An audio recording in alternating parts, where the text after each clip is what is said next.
grant us that we may treat and consider all matters that shall come under our deliberation in so just and faithful a manner, to promote thy honor and glory, to advance the peace, prosperity, and welfare of this country and of those whose interest thou hast committed to our church. Amen.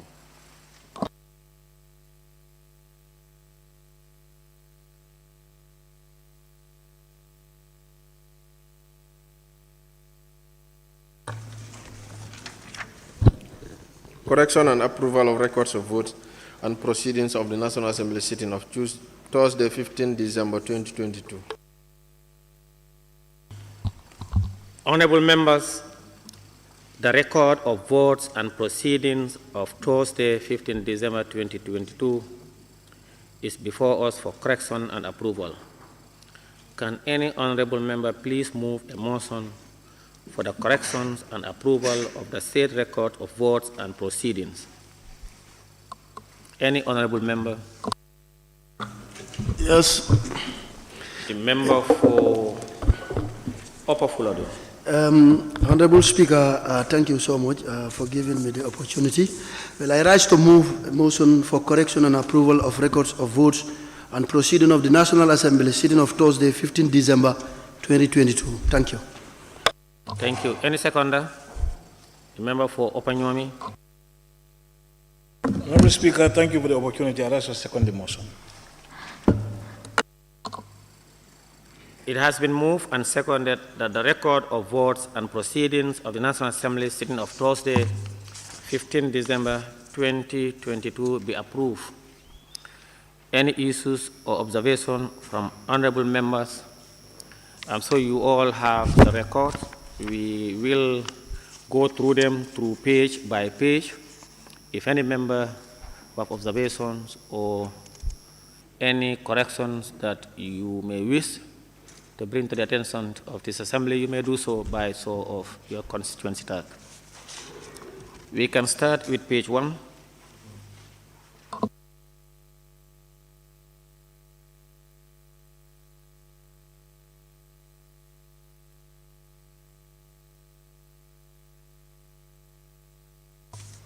Any issues, observation? Can we move to page 2?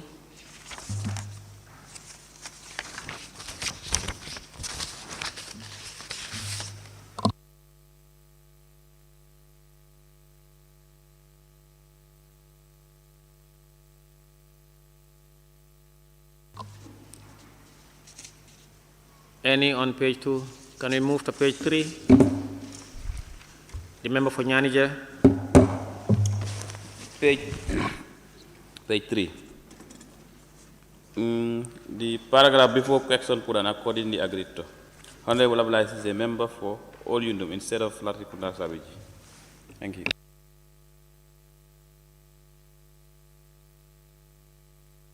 Are you following? Lane of papers and report. Honorable Abdullah Sise, member for Latikunda Sabiji.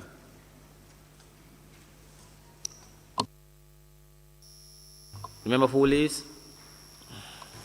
Yes, thank you very much. The last paragraph, where there's a question put, he said the Assembly agreed to consider the report. I think what we should have there is that the report was adopted.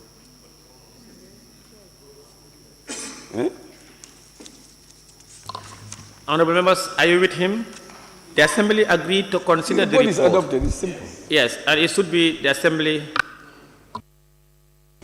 Honorable Speaker. Member for Sabah Sanjal on the same issue.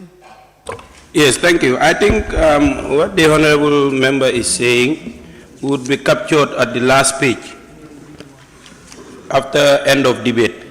If you look at it there on page 4, you have that the Assembly adopted the report. The report was unanimously adopted. It is captured at the last page, page 4. Yes, Honorable Member for Sabah Sanjal, you are right. I think it was before the adoptions, and this was before the consider. Honorable Member for Woolly East, are you okay? Yes, it is. So we should leave it as it is. Any further observation on page 3? or corrections? Can we please move to page 4?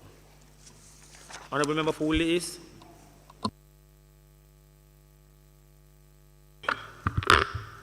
Thank you. The paragraph on the names, the second line where it says notifies all concerned. So it should be concerned, should have a ED there. And it continues to say, and relevant authorities and or stakeholders. I think the O after the and is also not necessary there, because it should be authorities and stakeholders. And then if you go to the second to last sentence, where it says issues raised, so it be issues raised, ED should be there, in both the report and the debate.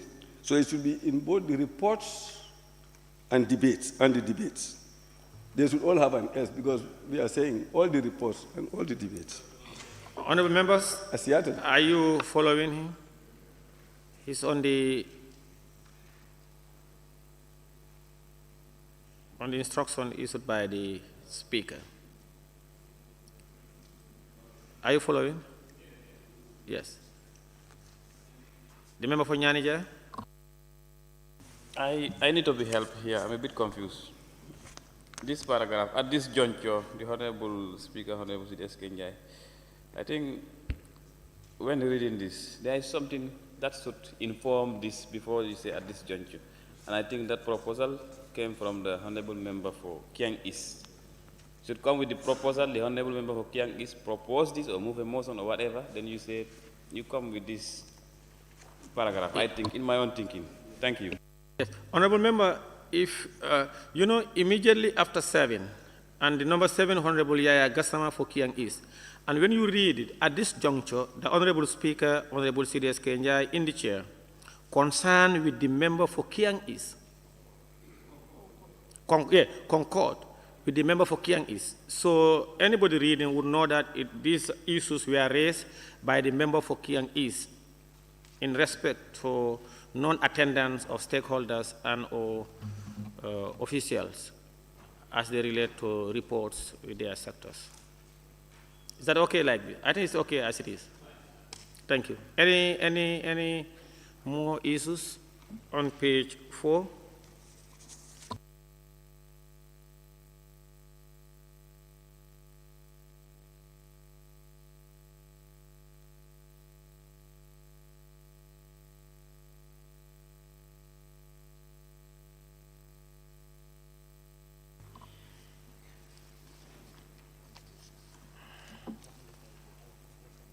It has been moved and seconded that the record of votes and proceedings of the National Assembly sitting of Thursday, 15 December 2022 be approved with amendment.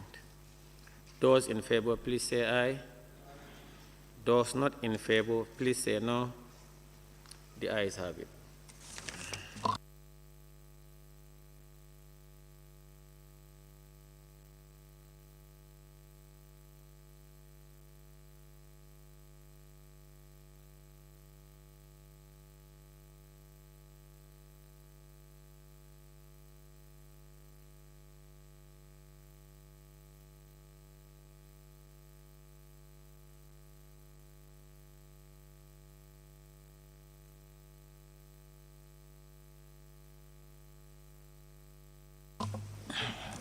Honorable members, thank you very much. In accordance with clause 14.3 of the standing orders of the National Assembly, I hereby vary the order paper of today by inviting the honorable minister that is on item 2 of the order paper today, the Honorable Minister for Finance and Economic Affairs for the State-Owned Enterprise Bill 2022, here represented by the Minister for Petroleum and Energy. Clerk. Bills. Standing Order 66, second reading of the State-Owned Enterprises Bill 2022 by the Honorable Minister for Finance and Economic Affairs, represented by the Honorable Minister for Petroleum and Energy. Thank you, Clerk. Honorable members, you will recall that the first reading of the State-Owned Enterprises Bill 2022 was done on Tuesday, 13 December 2022. And today is appointed for the second reading in accordance with Standing Order 66-2. Therefore, pursuant to Order 67 of the Standing Orders, I now invite the Honorable Minister for Finance and Economic Affairs to move a motion for the second reading of the bill entitled State-Owned Enterprise Bill 2022. The Minister is here represented by the Minister for Petroleum and Energy. Minister. Thank you very much. Good morning, Honorable Speaker and Honorable members of the National Assembly. Honorable Speaker, I beg to move that the bill entitled State-Owned Enterprise Bill 2022 be read a second time. Honorable Speaker, the bill, when enacted, seeks to repeal the existing Public Enterprises Act and is in line with government's objective to strengthen the operation and financial performance of the state-owned enterprise. Honorable Speaker, the public enterprises in the Gambia play a significant role in the economy as they cover a wide range of sectors, including infrastructure, electricity and water supply, petroleum, communication and transport services. There are currently 13 SOEs in the country, and historically, they have underperformed both from an operational and financial perspective. Despite several waves of reform, including privatization, the SOE sector is still hampered with a limited track record of financial performance. In fact, until recent years, the corporate governance structure within SOE was deemed very weak and ineffective. SOEs were particularly affected by this phenomenon, including the National Water and Electricity Company, NAWEC, Gambia Telecommunication Company, GAMTEL, and the Gambia Ports Authority. Moreover, most of them suffered to some extent from the accompanying breakdown in financial discipline and some other factors. Honorable Speaker, in addition to having a weak governance framework, their performance have primarily been characterized by low returns, widening losses, low quality service delivery, and inadequate oversight.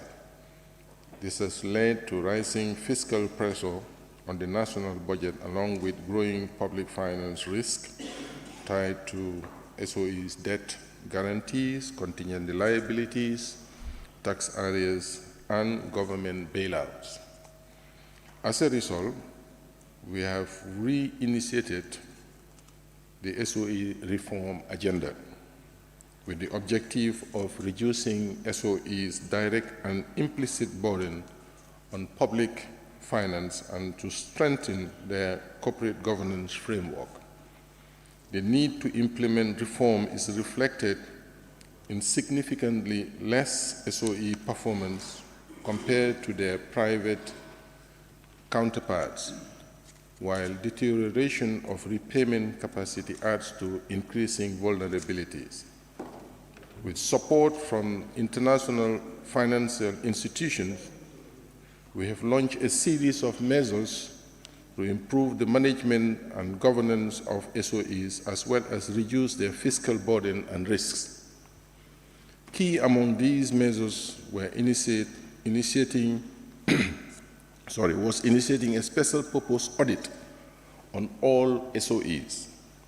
The audit exercise was carried by Ernst & Young audit firm in 2019, and its findings strengthen our conviction to accelerate SOE's reform in this country.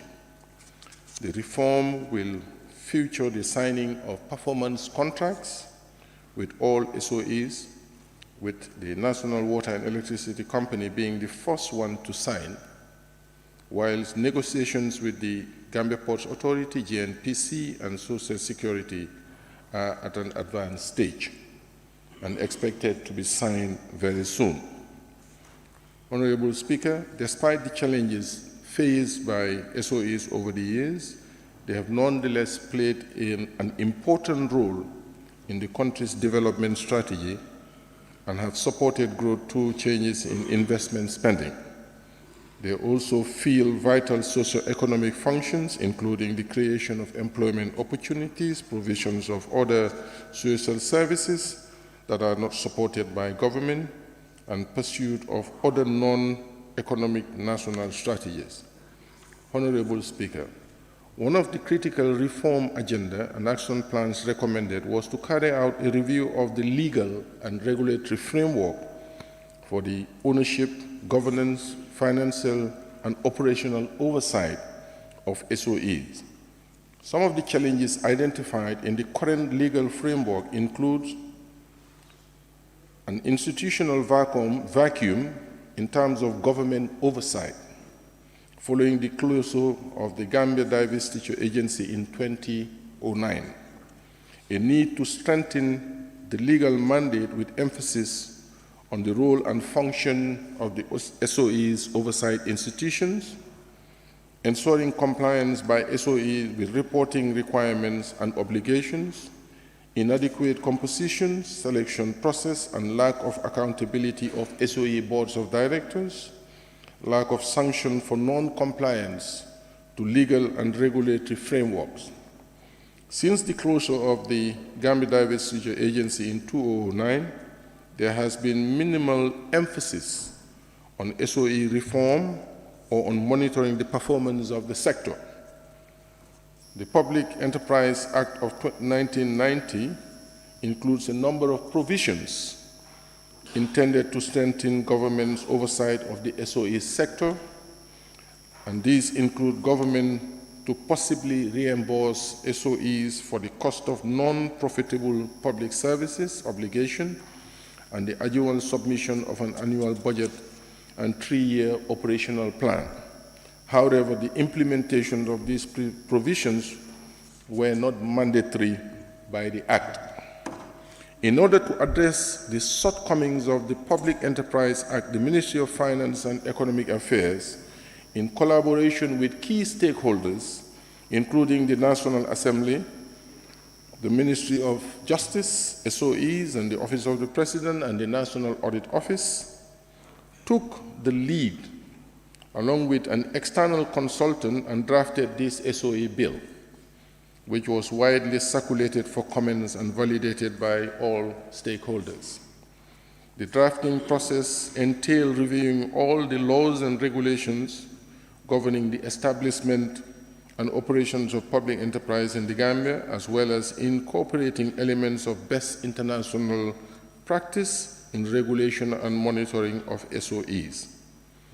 Consultative meetings were also held with relevant stakeholders, including the Accountant General's Department, the Public Service Commission, the Public Enterprise Commission of the National Assembly, and the Constitution Review Commission.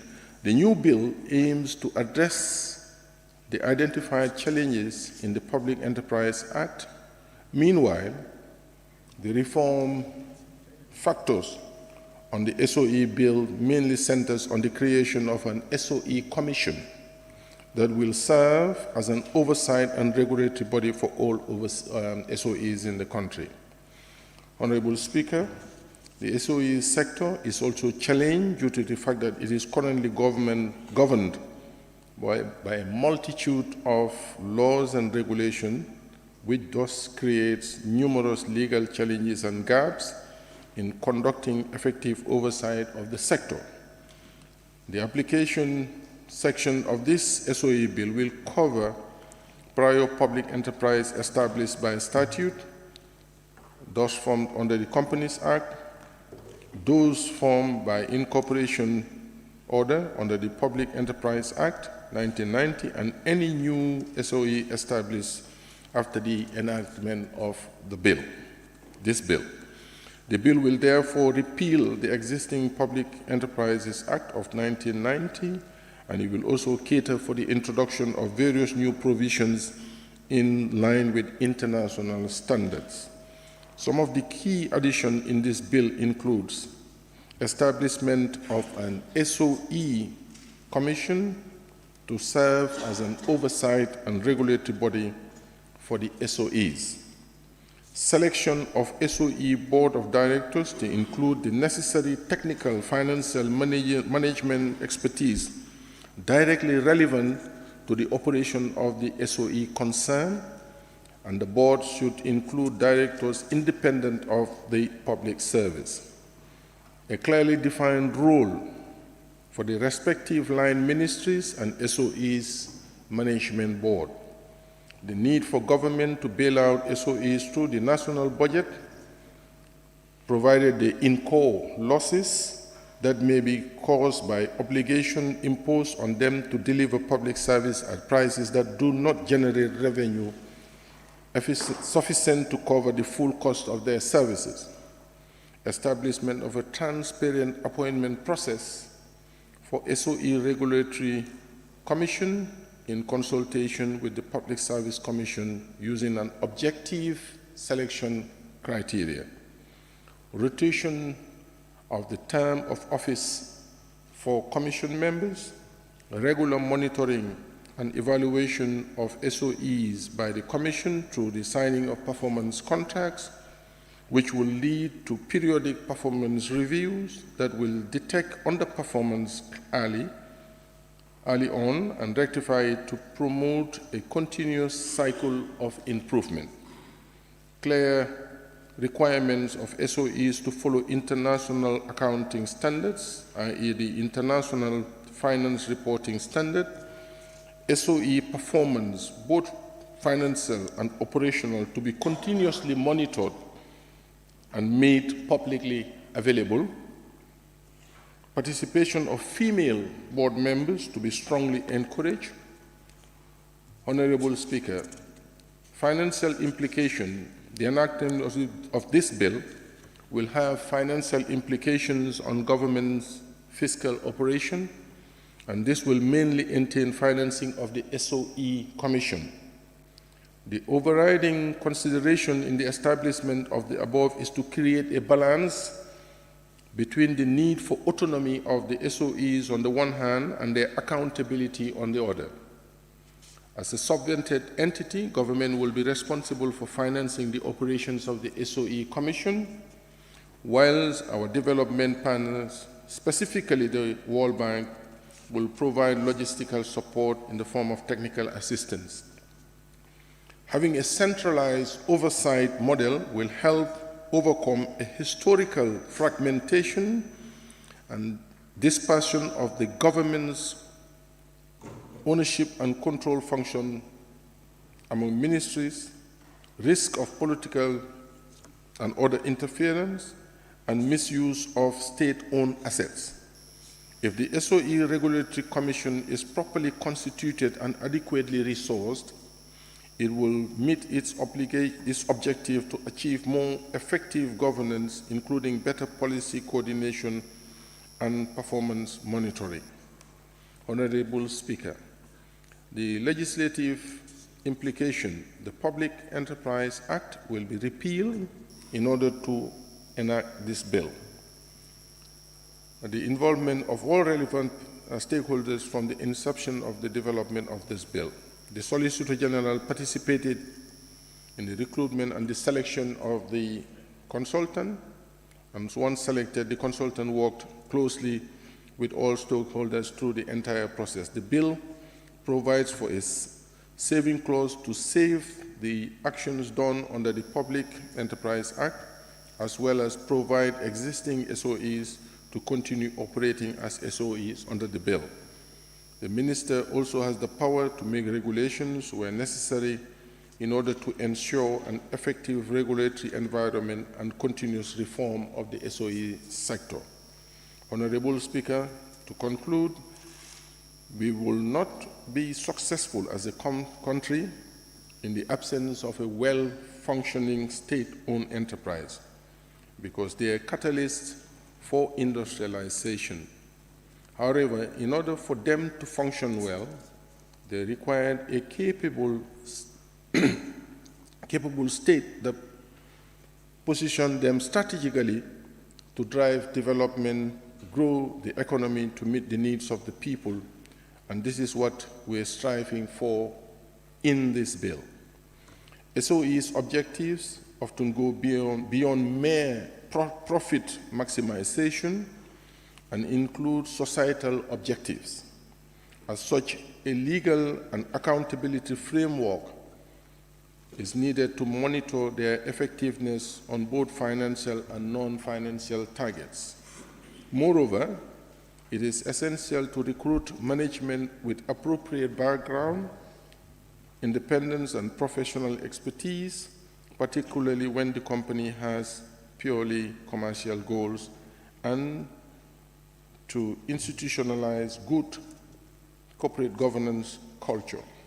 In order to address some of these challenges currently faced by SOEs, we must institute a balance between the state-owned enterprise mandate, appointing boards and providing oversights, and improving SOEs' competitiveness simultaneously.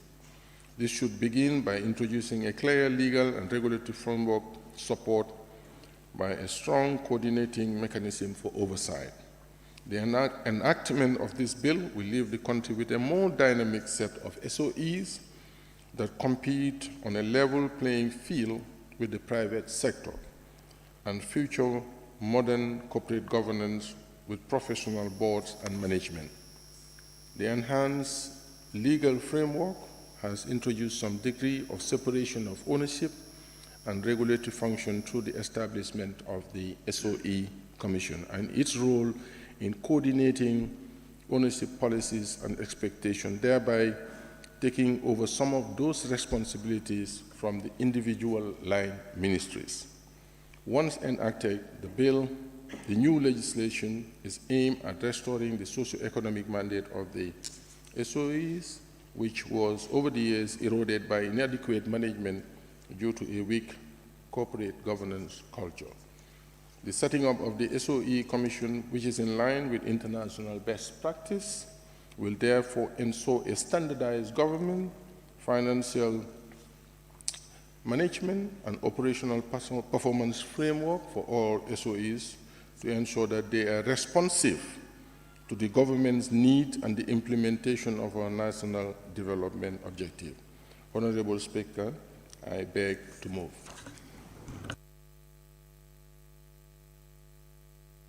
So, just to remind members of the gallery that clapping is not allowed here. Thank you. Any seconder? The member for Brikama South. Thank you very much, Honorable Speaker. I rise to second the motion, and I want to seize this opportunity to also take part in the debate. Honorable Speaker, I want to seize this opportunity to thank the government for the foresight, and I really appreciate for them to come on with this particular bill to have a critical consultation and look at the status of the state-owned enterprise in this country. As the minister rightly alluded, we have 13 state-owned enterprises, and their conditions, the way they are, need a national consultation. And I believe the bill that seeks to establish a commission is in the right dimension. I really thank you. Interestingly, Honorable Speaker, the object and the reason of this particular bill is very clear, and I believe it's a non-controversial bill, because the bill is coming to address a lot of issues that is affecting the performance of the state-owned enterprises.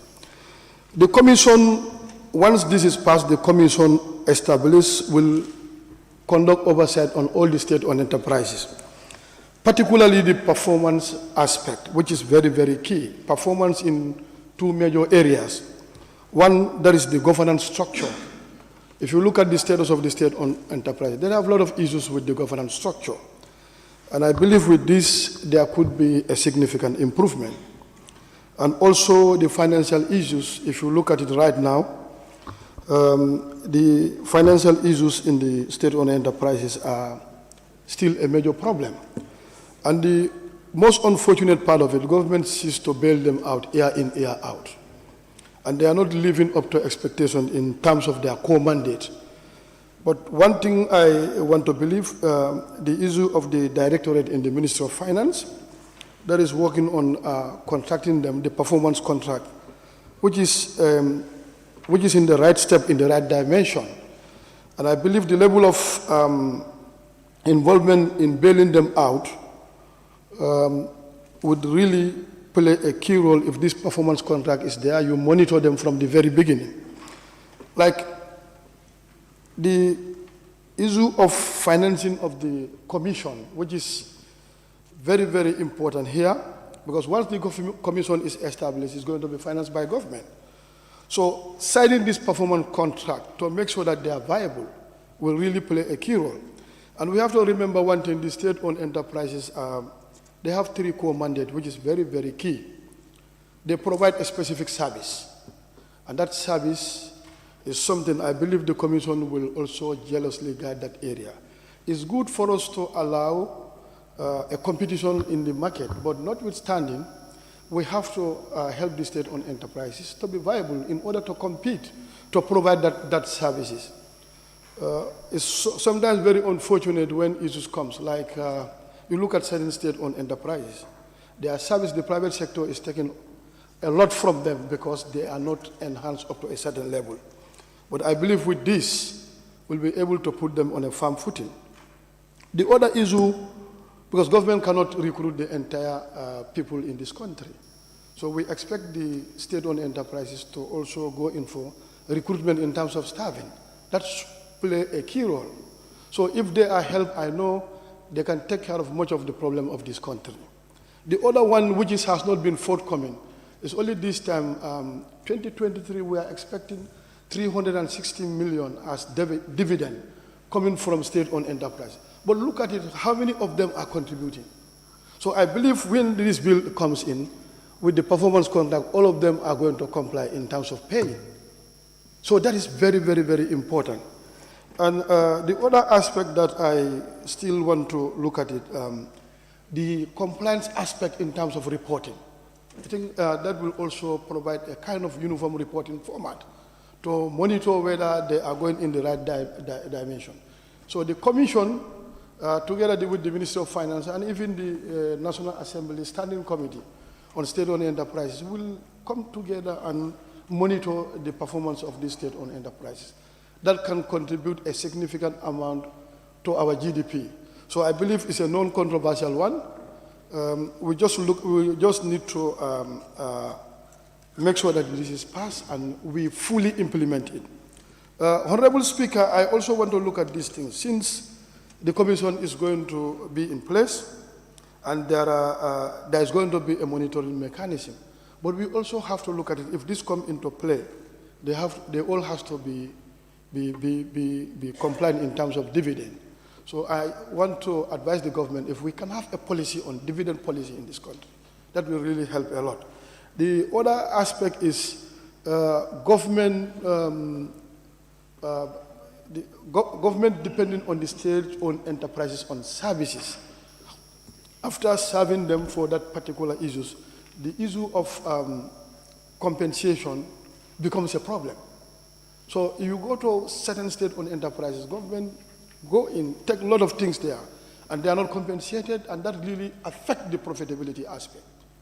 Yes, they are providing service, particularly NAWEC, the amount of electricity that is consumed that are not paid. You go to GNPC. If you want to go for any activity, go and take it. So they owe a government a lot.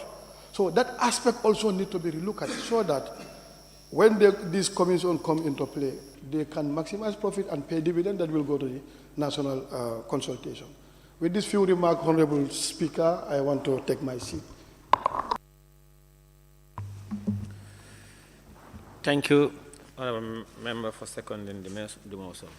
The bill, in accordance with Order 67.1 of the Standing Orders, I will now open the floor for debate on the general merits and principle of the bill. Any honourable member who wishes to take part in the debate may do so now by show of constituency tab. The member for Upper Fuladu West. Well, thank you so much, Honorable Speaker, once again giving me the opportunity and then also to have my say on this very, very important document before the Assembly. I think first of all I have to thank the Minister of Finance and the team for coming up with this bill. This is very, very timely and it's long overdue. Like if you just look at the objectives and the reasons which is stated in this bill, it is categorically telling you this bill, as my colleague National Assembly member highlighted, that this bill is no controversial. And I think this bill should have come long since, but notwithstanding, hence it is before the Parliament. I think it's very, very important for this bill to be passed because it's talking about the state-owned enterprise. Like the objective and reasons of this bill, like if you look at the bill has, taken cognizance of the fact that state-owned enterprise in the Gambia have been characterized by major weaknesses in the areas of governance, and then which is very, very true. For me, I am just going to make a short and a precise speech or statement concerning about this particular bill before the Assembly.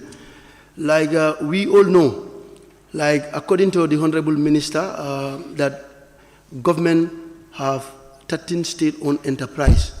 But if you look at this state-owned enterprise, the way they are functioning, is that the way that we actually want, or is that the way that they should function? Like coming up with this bill, I think there are a lot of loopholes in the way our state-owned enterprises are performing. So coming up with this bill, we'll try to address some of those areas. And also, if you look at their contribution sector, like also the financial sector, like what they are contributing to government on yearly basis as dividends.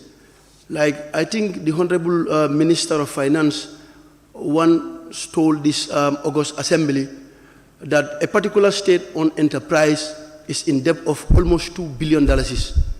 So that is telling you it is time that this bill has come to the Parliament so that the loopholes can be fixed. And then also secondly, their yearly contribution as dividend to government is very, very, very meager. Like there are state-owned enterprise, for them to contribute even $200 million to government on yearly basis, sometimes they find it very difficult. So, but we all know what is generated from those state enterprises. So I think the Minister of Finance and the team, they are very, very smart enough to come up with this bill, because we all know the state-owned enterprises, the money that is generated from those state enterprises and their contribution to government, we all know there is a vast difference. And also, the setting of commission will be set up whereby they will be responsible for monitoring and also to see how the state-owned enterprises are performing. I think that one too is very, very important. Like, as I said, there are so many things happening in our state-owned enterprises, but when these commissions are set up, at least certain things were happening before are going to be think of the past. And I think I have to concur with the Honorable member, the National Assembly member for, I think is it Brikama South, Honorable Sane, like whereby he said there should be a dividend policy. I think a dividend policy should be codified in this bill, whereby it will be a force on all state enterprise. like this particular amount of money that they're supposed to pay to government on yearly basis as dividend. Otherwise, for some of these state-owned enterprise to comply at the end of the year, it's going to be very, very, very difficult. So, Mr. Honorable Speaker, like for us to succeed, if we want to succeed as a nation, we should have a state-owned enterprise, a functional state-owned enterprise, if we want to function as a nation. Because these state-owned enterprises, they will create employment. Not government can employ every citizen in this country, but the state-owned enterprise will create employment for citizens, and also will also play its contributional role in nation building. So before I take my seat, I think I have to thank the Minister of Finance for coming up of this bill. It's timely, and it's going to be supported by this August Assembly. For me personally, I am definitely supporting this particular bill. Thank you, Honorable Speaker. Thank you, Member for Upper Fuladu. I now recognize the Member for Jokadu to take the floor. Thank you very much, Honorable Speaker, for giving me the floor to partake in this important debate.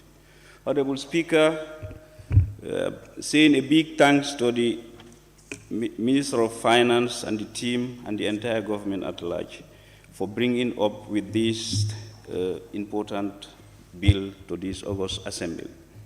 Honorable Speaker, these state-owned enterprises need to be regulated very well, because one, they should be able to create employment for the citizenry of this country, and then they should also be able to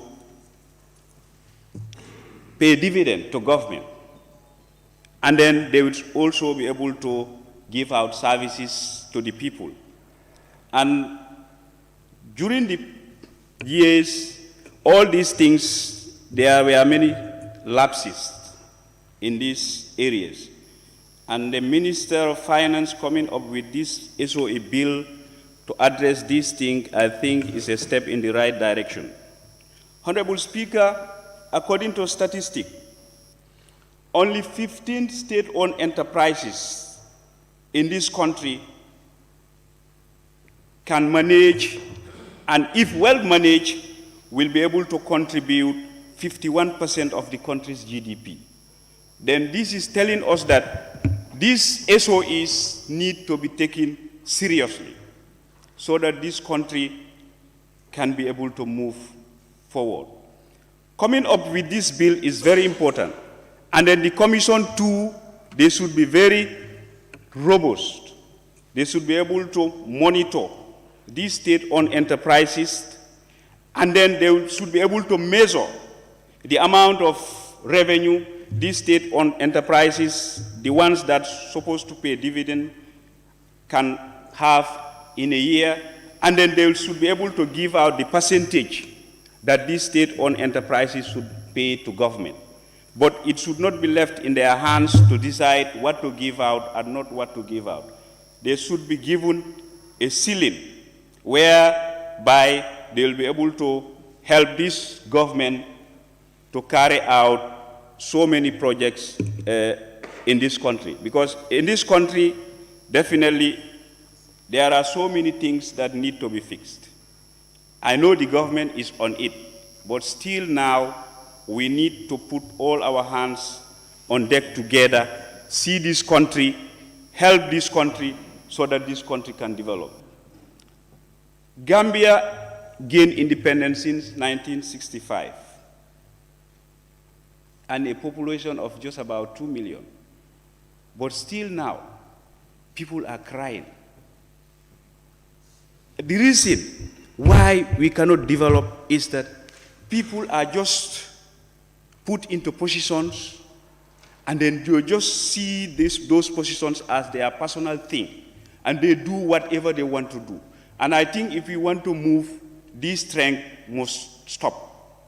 And coming up with this commission definitely I think things will change in the positive direction. On that note, Honorable Speaker, I beg to take my seat. Thank you.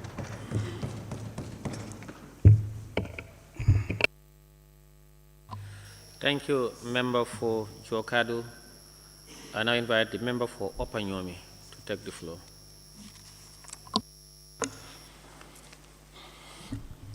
Thank you very much, Honorable Speaker, for giving me the opportunity. Honorable Speaker, let me also thank the Honorable Minister for Finance and the Honorable Minister for Energy for laying this important bill on behalf of the Ministry of Finance. Honorable Speaker, I think it's timely. When you go through the objectives and reasons of this particular bill, you found out that the bill's objectives and reasons are really smart, meaning that they are specific, measurable, attainable, realistic, and time-bound, if we are really, really willing to implement what the objective and reasons said. Because sometimes it's one thing to establish a good structure, but it's another thing also to have, people with that higher, integrity, honesty to serve their nation. Sometimes when you look at it critically, you think that education is important, but sometimes it's not about, important is not the fact that how educated you are, but this has to couple with how zealous or the preparedness you must be to serve your people and your country. We heard the minister saying that they're going to establish SOEs Commission to serve as an oversight body to all the SOEs in the country, which is very important. And that's what we really lack, to have a functional oversight body who will be seeing the way and the manner these SOEs are being carried out. And also the minister mentioned a very, very important part of it, which is the participation of board members in this commission. Participation of female board members, I think the bill has a gender-sensitive lens. And that's why when anything is brought before this August Assembly, it's important we look at the gender sensitivity aspect of it, which is very important. Because sometimes, men have been given this opportunity to serve, so to say, and they've been failing us as a nation. So we think if the women are given opportunity, probably they will deliver. And that's the fact. Honorable Speaker, the risk of political interference, as it was stated by the Honorable Minister, that it will be minimized or controlled.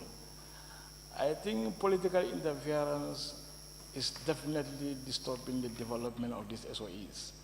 Yes, even during the time of the second regime, the first regime, and that's why we were told that, for this time around, with this present situation, we know that the interference of politicians into SOEs activities is really, really minimized. And that's why we are seeing a lot of things happening. Sometimes you wonder why the government is not doing that and that. Because the government want to leave each and every institution to work according to their rules and regulations, as is stipulated in their acts. But like the coming of this bill will also strengthen that existing situation which we have in place, though the government is demonstrating it openly, and we are seeing it every day. So thank to the government of this day for demonstrating that maturity. We are really appreciative. Yes. Honorable Speaker, I think the bill is not that much controversial, and because I saw that you will have our blessing and support for this particular bill to be passed, to have a smooth sail in the Assembly. On that note, thank you so much for giving me the opportunity. Thank you. Thank you very much, member for Opanyomi. I now recognize the member for Jara Central to take the floor.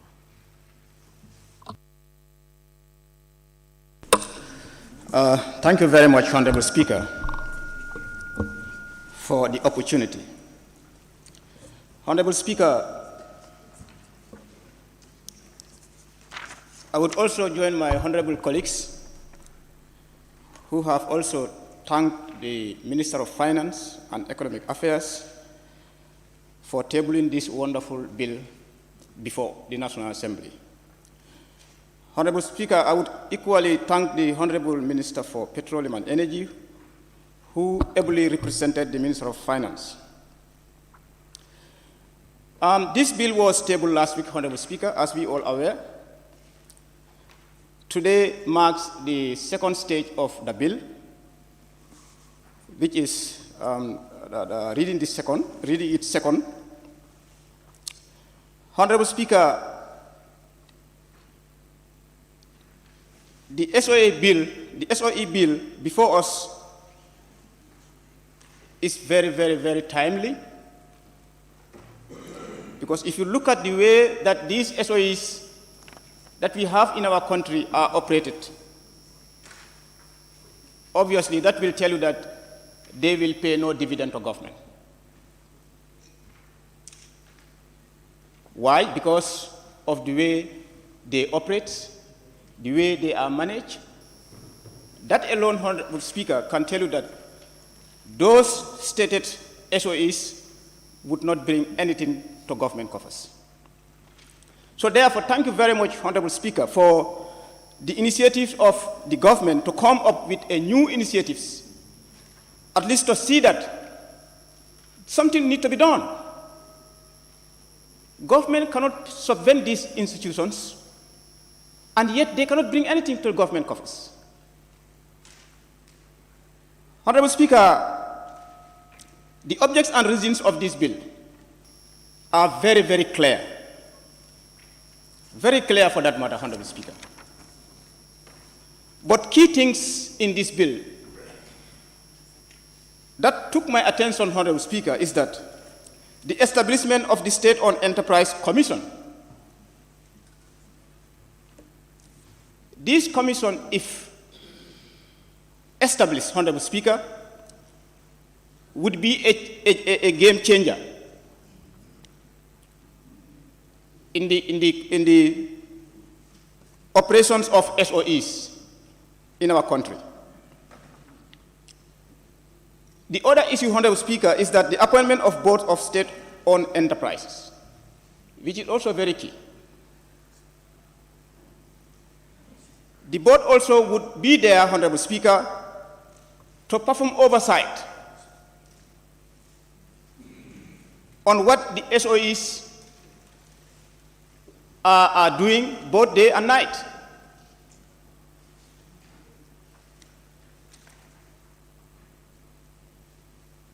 Strengthening and monitoring of SOEs is also very key, Honorable Speaker. The former SOEs, without the advent of this bill, there was not proper monitoring or oversight. There wasn't. But if this bill is passed and enacted, Honorable Speaker, that would be things of the past.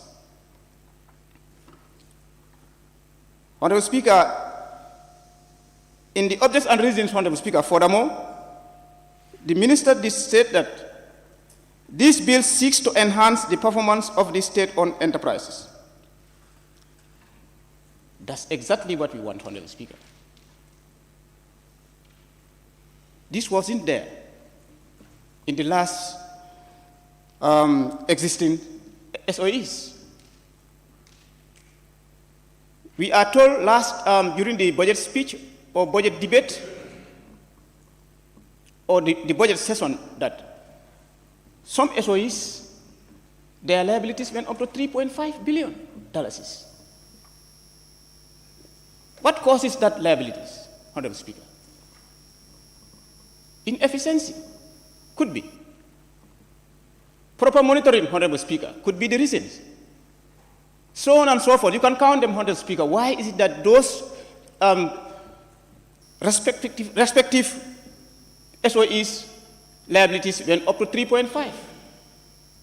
There could be so many questions on that, Honorable Speaker.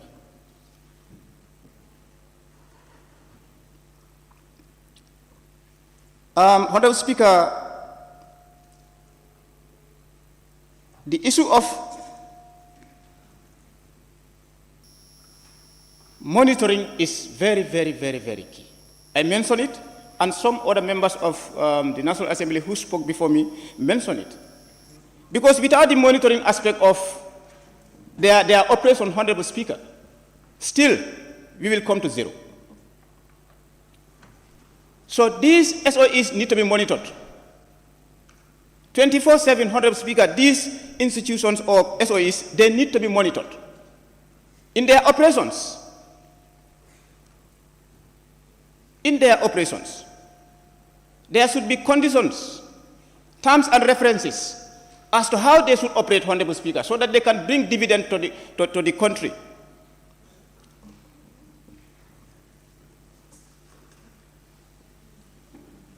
Honorable Speaker,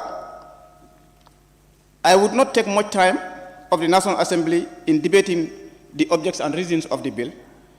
Therefore, Honorable Speaker, I will reserve myself until when we go to the bill proper, then so that we can see what and what can we do, what and what can we adjust in the bill. On that note, Honorable Speaker, I beg to take my seat. Thank you, Member for Jara Central. I now invite the member for Fonye Councillor. Thank you, Honorable Speaker. I also thank the members of the National Assembly and the Minister of Finance, ably represented by Energy Minister. I also thank the Directorate of SOEs and all our colleagues present. Honorable Speaker, it's indeed a noble job done by the coming of this bill. And we believe it's timely. And again, it will also change the narrative of SOEs. As per the records given, about 13 SOEs. When you look at those SOEs, among those SOEs, which of those are paying dividend to the government? You realize that it's something else that I think with this new bill will change the narrative. And again, service delivery will be timely, efficient. And one thing that I've also went through this partly bill is this, about the commission. I think separation of power is indeed a great thing in terms of state-owned enterprises. When you look at the key performance sector of those SOEs, you realize that some of those SOEs are even a burden to the government. But I believe with the commission, it will be a proper scrutiny, and the board will enhance to see productiveness in those state-owned enterprises. And again, they could advise to the government to see it's vibrant.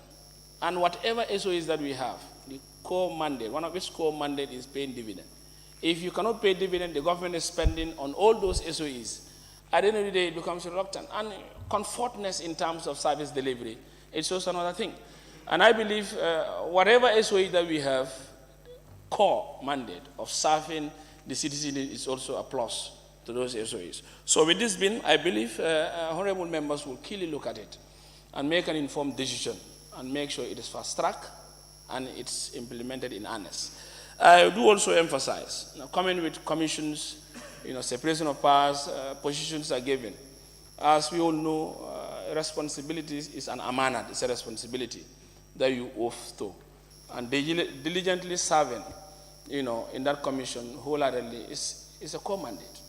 And if you look at the divisionalization of powers, and again, there are structures, you realize that if hands are on deck, I think it will be an evolution in terms of all those state enterprises towards, service delivery, towards enhancing profitability, coming up with stringent measures, laws that will govern, and it will also be a powerful watchdog to all these state enterprises.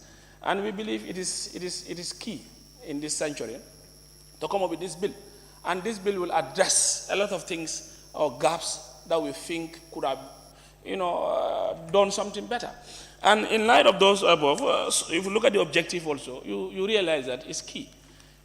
We all know that no government wants to have these SOEs without doing the necessary needful finance gain, And I say employability is key.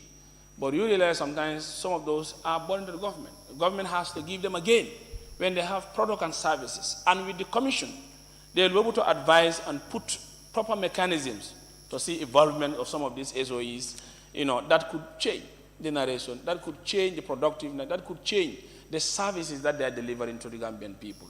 So I believe with that it will work well. And looking at the key mandate, tenure of office, and their key roles, you realize that it is something that I think this bill is timely, and we will also perform a quota in making sure proper scrutiny is done, and responsiveness in terms of service delivery, and their key mandate is fully addressed by this bill.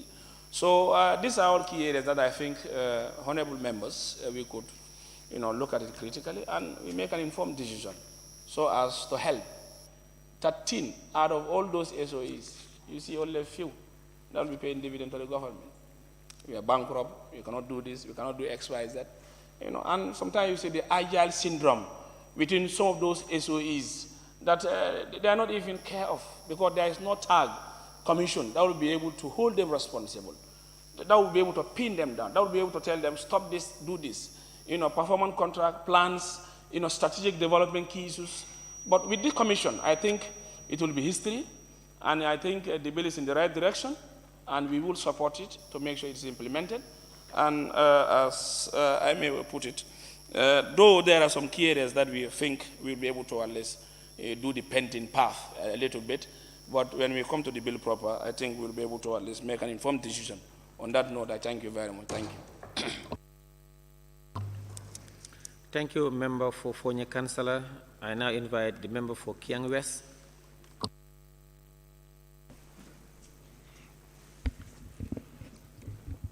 Having given an opportunity to participate in this very debate, I would thank the SOE Directorate at the Ministry of Finance for their tireless job that they've been doing since their establishment to date. They've been working very closely with the SOEs and as well the state-owned enterprise committees, the PAIC committee at the National Assembly. They've also participated very well during the recently concluded benchmarking that the PAIC Public Enterprise Committee has embarked on at Kampala. And they were very instrumental during this exercise, and we really want to thank them for their support and for the job that they're doing to ensure that these public enterprise institutions are regulated. Honorable members of the National Assembly, Honorable Speaker, the few issues that I want to talk about first is about governance when it comes to the public enterprise institutions. I think it's very, very important. Politicians are trying to intellectualize about it to say political interference, but I deliberately want to say executive interference. When it comes to public enterprises, this has been a norm for the past republic and coming to date. But then this executive interference, I think coming off this bill will try to address that to ensure that the appointment of the board members, the appointment of other positions should go with high level of integrity, and not just integrity, but then with efficiency and effectiveness. You need to definitely understand the area very well before you are given the mandate to serve or to sit in that board to make a decision for the public enterprises. And of course, everyone knows that it's very difficult, that you cannot give a job to somebody else who, example, NAWEC, a public enterprise like NAWEC to somebody else who doesn't have any, who has little or no knowledge about the institutional life, the energy sector, who cannot advise on issues that, that energy sector is related with.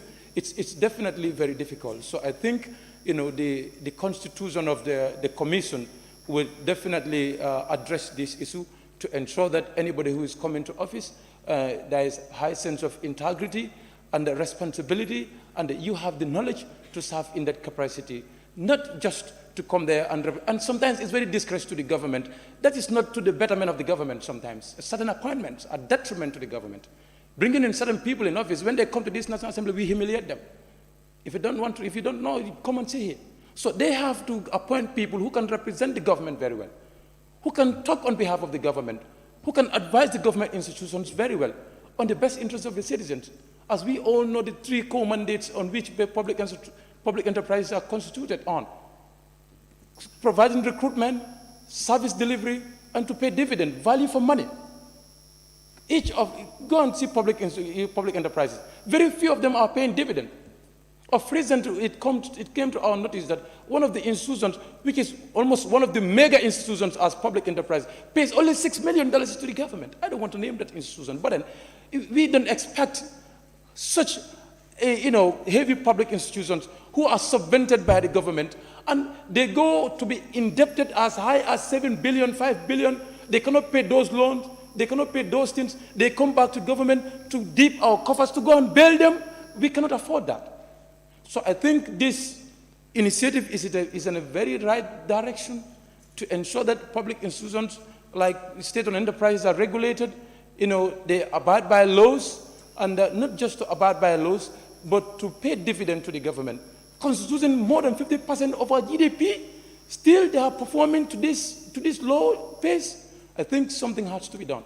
So this initiative is really very good, and I think the benchmarking that has been done would also definitely inform this August Assembly on how to go about these institutions, and to be very robust for the National Assembly Standing Committee on Public Enterprise, not just to be sitting here inviting the public enterprises on reporting and all that, but to also go out to the field and see what obtains at the institutions as well, and also be working closely with the State-Owned Enterprise Directorate at the Ministry of Finance to ensure that they are in line, and also when the commission is also constituted, to also work with them closely and to ensure that these state-owned enterprises do what they are expected of doing. On that note, I don't want to take more time of the Parliament, so thank you very much for giving me an opportunity. I beg to take my seat. Thank you, member for Kiang West. I now recognize the member for Brikama North and Minority Leader to take the floor. Thank you very much, Honorable Speaker. The SOE's Bill 2022 has come at the right time to address the concerns and abnormalities that as a state that we're facing as far as the performance and the management of the SOEs are concerned. It is stated in the objects and reason that the bill has taken cognizance of the fact that the state-owned enterprises in the Gambia have been characterized by major weaknesses in the area of governance, lack of profitability, low quality service delivery, inefficiency, internal structures, and inadequate oversight. With all these shortcomings, definitely it's evident that the SOEs would not serve the purpose. If there is no timely intervention, the best the state can do is to privatize all the SOEs instead of providing income for the government or the state. They tend to become liabilities to the state. As an honorable member earlier on indicated, their failure to pay dividends, and the state has to come year in, year out to bail them out. The bill has come to address the situation or predicament that as a state we find ourselves. On that, I join my colleagues to welcome the bill, only to add that during the course of the committees reviewing the bill, which I believe it may be referred to a committee for thorough scrutiny and to report back. The committee to be in charge should do that justice to add more to what has been provided by the minister. Honorable Speaker, it is one thing to have our laws, but in another to implement, even whereas we are hailing the coming of this bill. But I can say, if we are not vigilant in the implementation, what we are crying, the underperformance of the SOEs will go back to the same thing. Honorable Speaker, political interference is expressed as a concern by some honorable members. That is why it is important we look closely the areas where the members of the commission and board will be appointed and removed.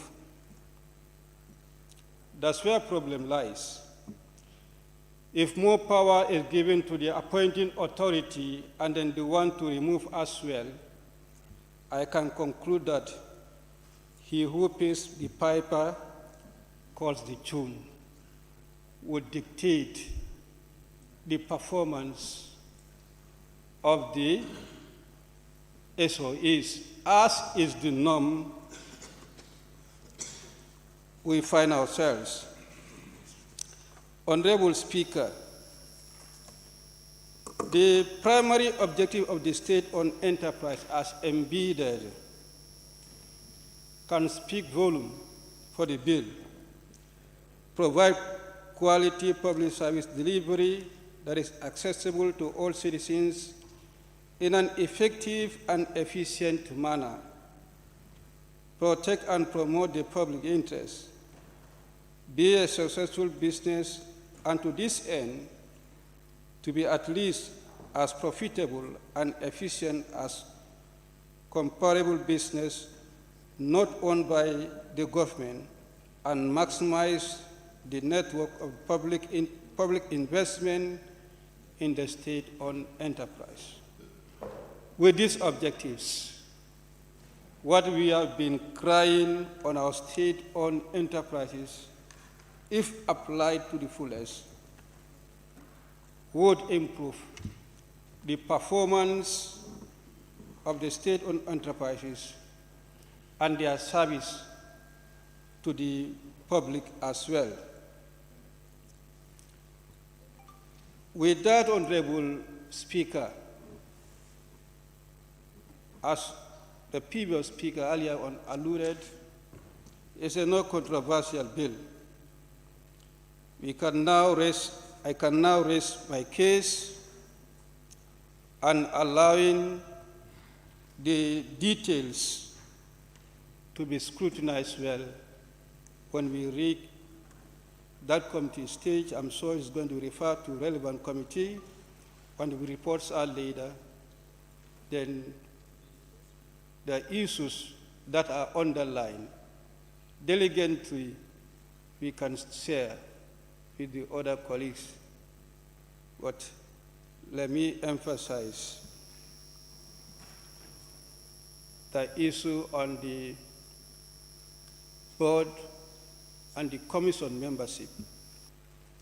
The power to appoint should be closely looked into.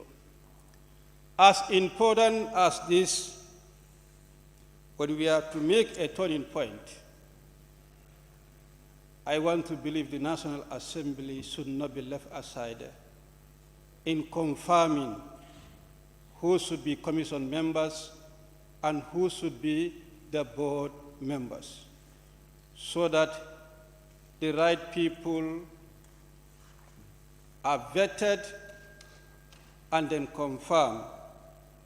The appointment done by the authorities, subject to the confirmation by the National Assembly. We want to get rid of that elements of political interference, as we are clearly seeing currently in our state-owned enterprise. On this, I really want to firmly and strongly recommend for those appointments to be subject to National Assembly confirmation. On that, Honorable Speaker, I beg to take my seat. Thank you, Member for Brikama North and Minority Leader. I now invite the Member for Olundum and Deputy Majority Leader.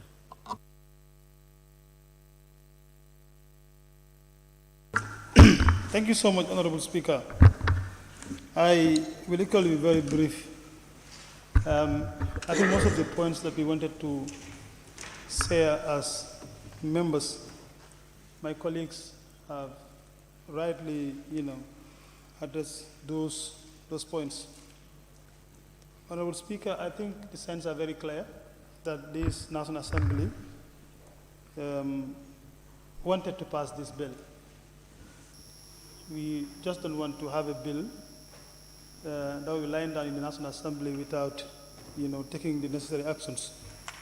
So I don't want to preempt the decision of the ABC committee, but I think this bill will be taken care of within the best or shortest possible time. Honorable Speaker, I think members have highlighted the objects and reasons of the bill. And I think having a commission for the state-owned enterprises is one of the most important decisions, I think, currently that the government have taken. If you look at the objects and reasons, and the second paragraph, the primary objective of establishing the commission, for me, I think, is they wanted to help,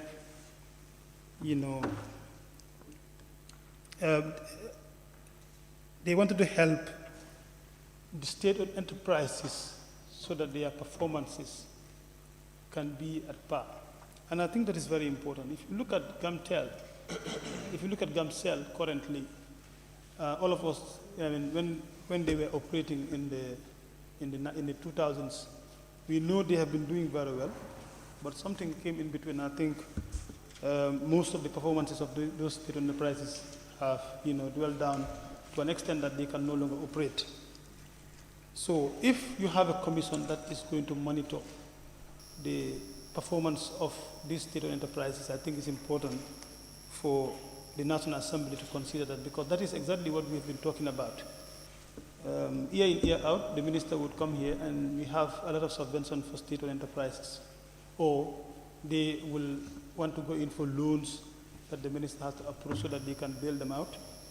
But having a commission that is going to monitor what they do and what is proper is important. And I also want to recognize the fact that the state-owned enterprise, the commission, does not leave out the Public Enterprise Committee of the National Assembly as a monitoring and oversight body. It means the commission is prepared to work with the National Assembly Select Committee to do the whole oversight that they are supposed to do for the state enterprises. This is important. The key things that the commission will be looking at as far as the bill is concerned is regulation. They monitor, but also they will support the state-owned enterprises, not only to regulate them, but support them. How are they supposed to be, financially viable, so that they can operate and do all the things that the Gambian people wanted them to do? It's important. So the bill entirely, the detail is very clear. If you go through the bill, you see a lot of things that are clear.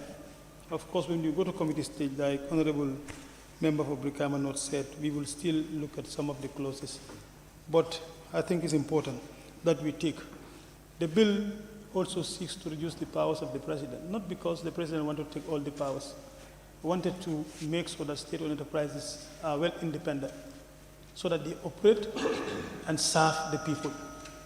The commission will take those powers from the president to be able to, act, which is important, because if you don't have the commission, yes, the president will still appoint, or the president will take decisions out there, and members of parliament or other people will be complaining.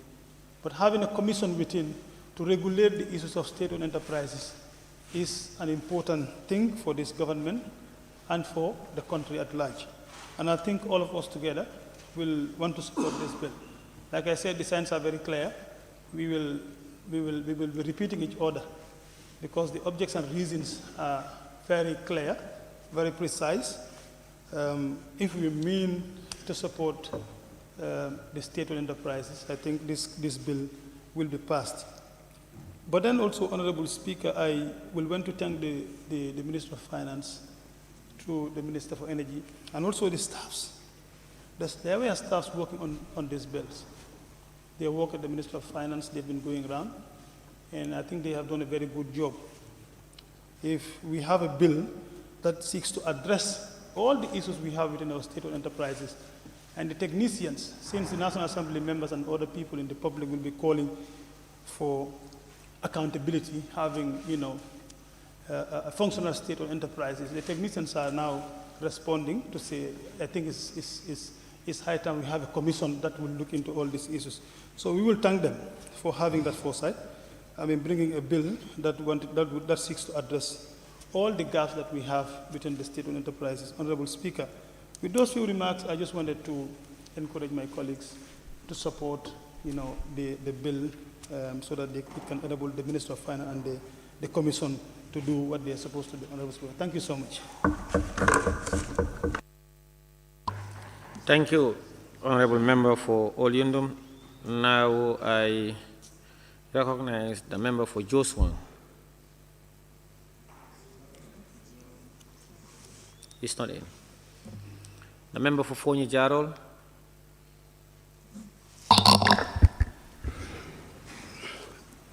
Thank you, Honorable Speaker. And then I must first and foremost also thank the Minister of Finance and Economic Affairs, his team, for the tireless effort they're trying to bring in laws or bills to address most of the challenges this country is going through. And just let me start by saying, just outside there, what the local people are saying. They said this is a new legislative that is just only saying yes to bills and never no to bills, which means there is too much politics involved in our society. Because someone who is not even educated asking me to say no to a bill that he has no clue of because he is anti-government. I am not going to be that type of person. And I'm warning my fellow honorable members, when we say yes, we should know why we said yes. And when we say no, but not under the influence of someone out there to tell us say no or tell us yes, this is bringing our country back. We have to ask ourselves, 1965, the colonial time, when the population was probably less than 500,000, this country is not moving. Second Republic, we said nothing is working when we are almost 2 million, and now we are in the Third Republic. If I say it's getting worse, some of you might start to challenge me. But to be honest to ourselves, it's not that we don't have laws. If you look at the bill that the Ministry of Finance and Economic Affairs presented, because they are saying this is about moving with time to meet the international best practices. And then if you go through the document, this is what it is trying. But we have a problem, and our problem is always implementation of laws. Having this written would never work in isolation. We have to be there to make sure that it is implemented, and then people found accountable have been accountable. So if that does not happen, we'll keep on every legislative that comes in by saying that, now it's timely, it's timely. It's nothing about timely. As long as we are moving with time, we have to continue updating issues. There is no way that one bill is going to satisfy for the entire rest of the life of Gambia. We have to be updating things to meet time. And then again, if you look at SOEs, remains a critical source of employment, and then in the provision of public service commission. When we try to compare, like GAMTEL, NAWEC, with other partners, like private sector, which is like QCell, AfriCell, before, most people will always want to work for GAMCEL or even work for NAWEC. But if you visit NAWEC today, you visit GAMCEL today, it's very sad. Even their salaries, they are not getting it on time. How would that institution be able to serve this country well? One of the disappointments that I have during the Second Republic, that's why I said we have to stand for this country and forget our political parties that we are affiliated to.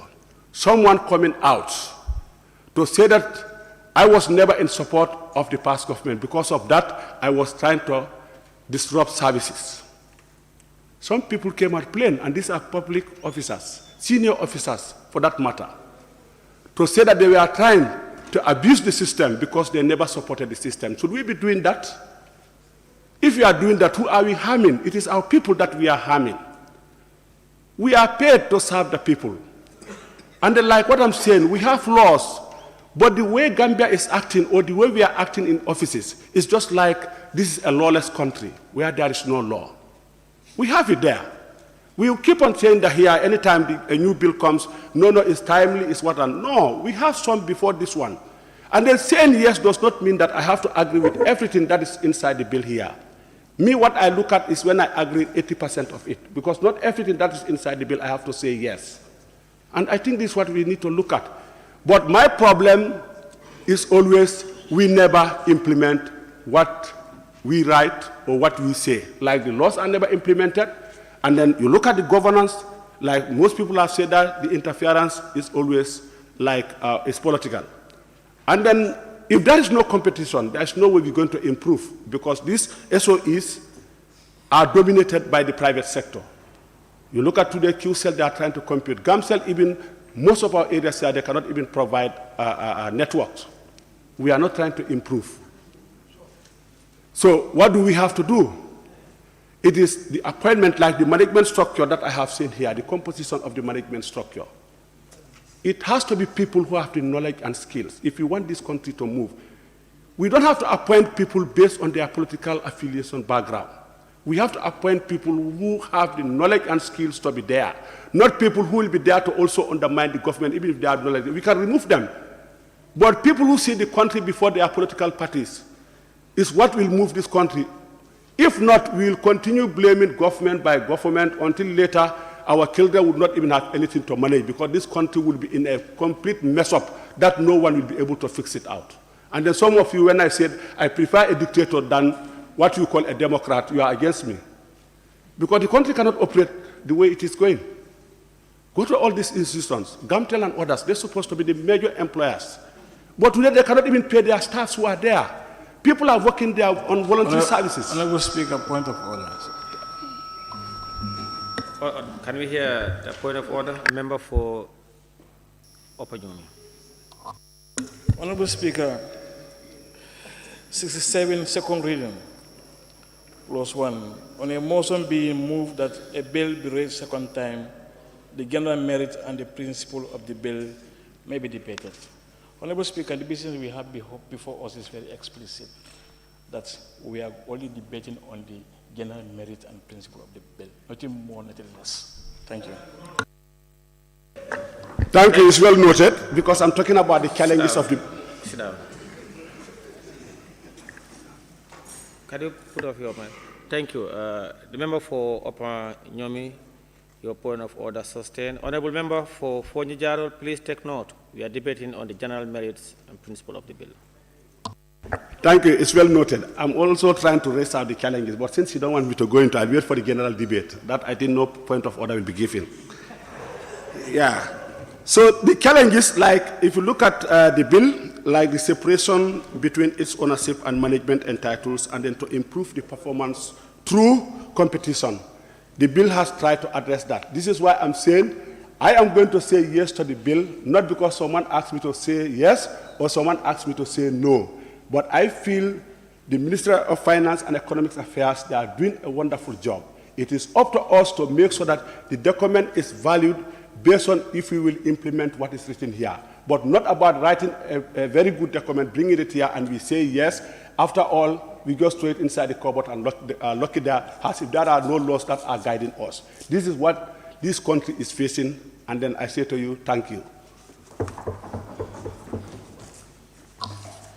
Thank you very much, Member for Fonyi Jarol. I now recognize the member for Wuli East to take the floor.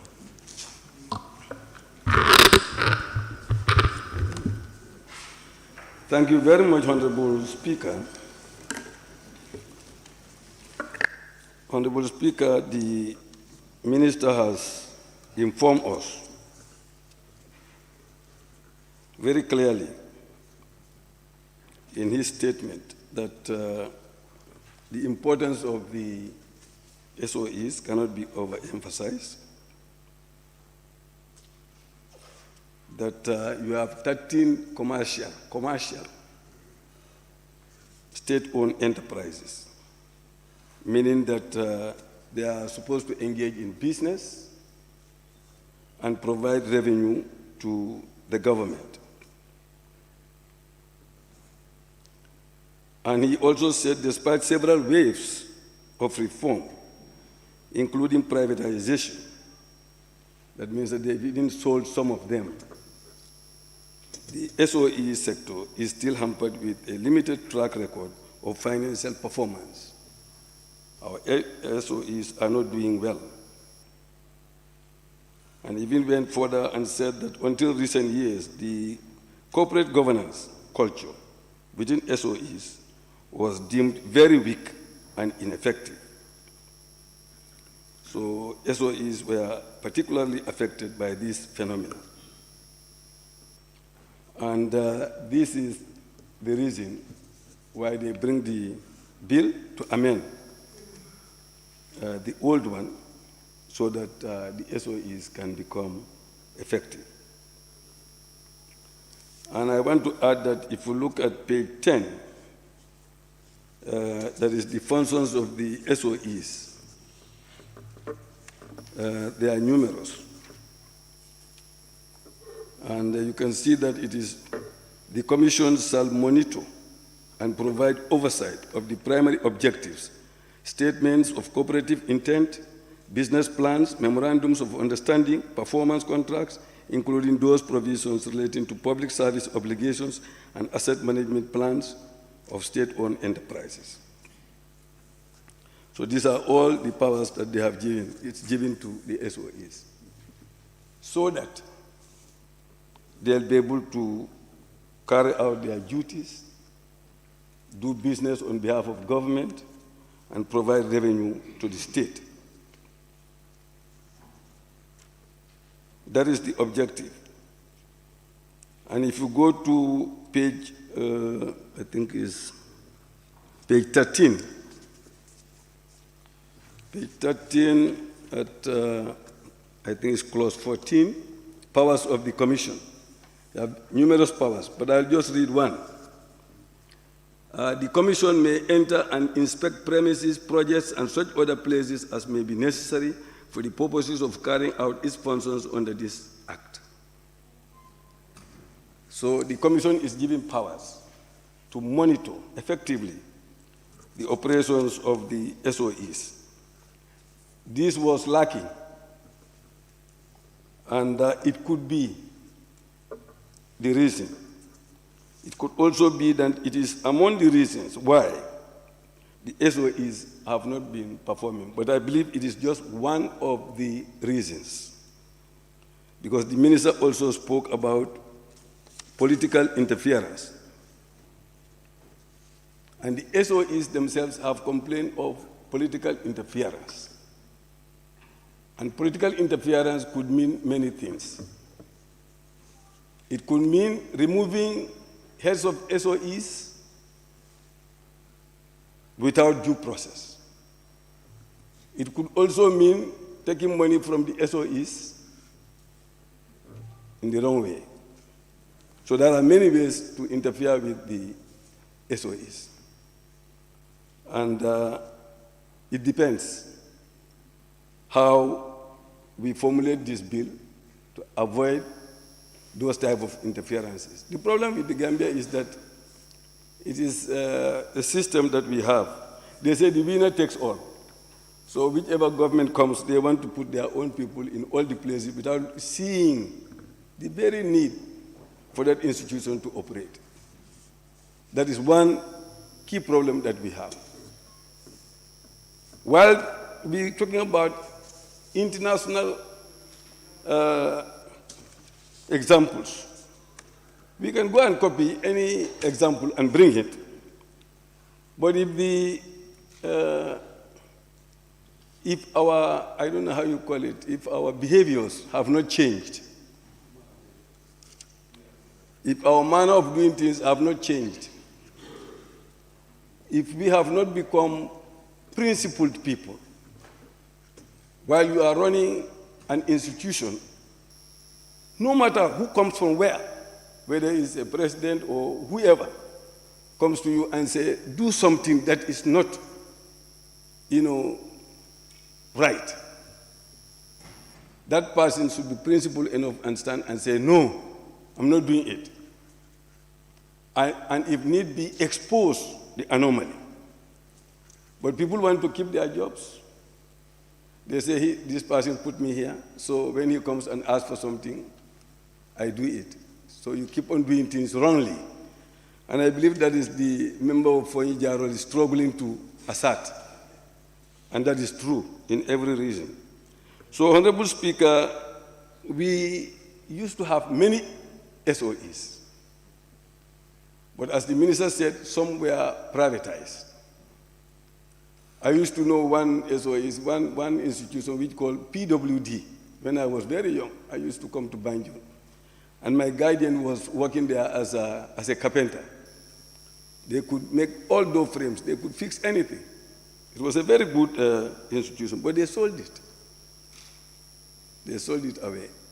Now we have the GTTI, which is an institution of learning, which is also supposed to create some spare parts here and there, but it's not to that level yet. So these are some of the problems that we are being challenged with. But we know, Honorable Speaker, the importance of SOEs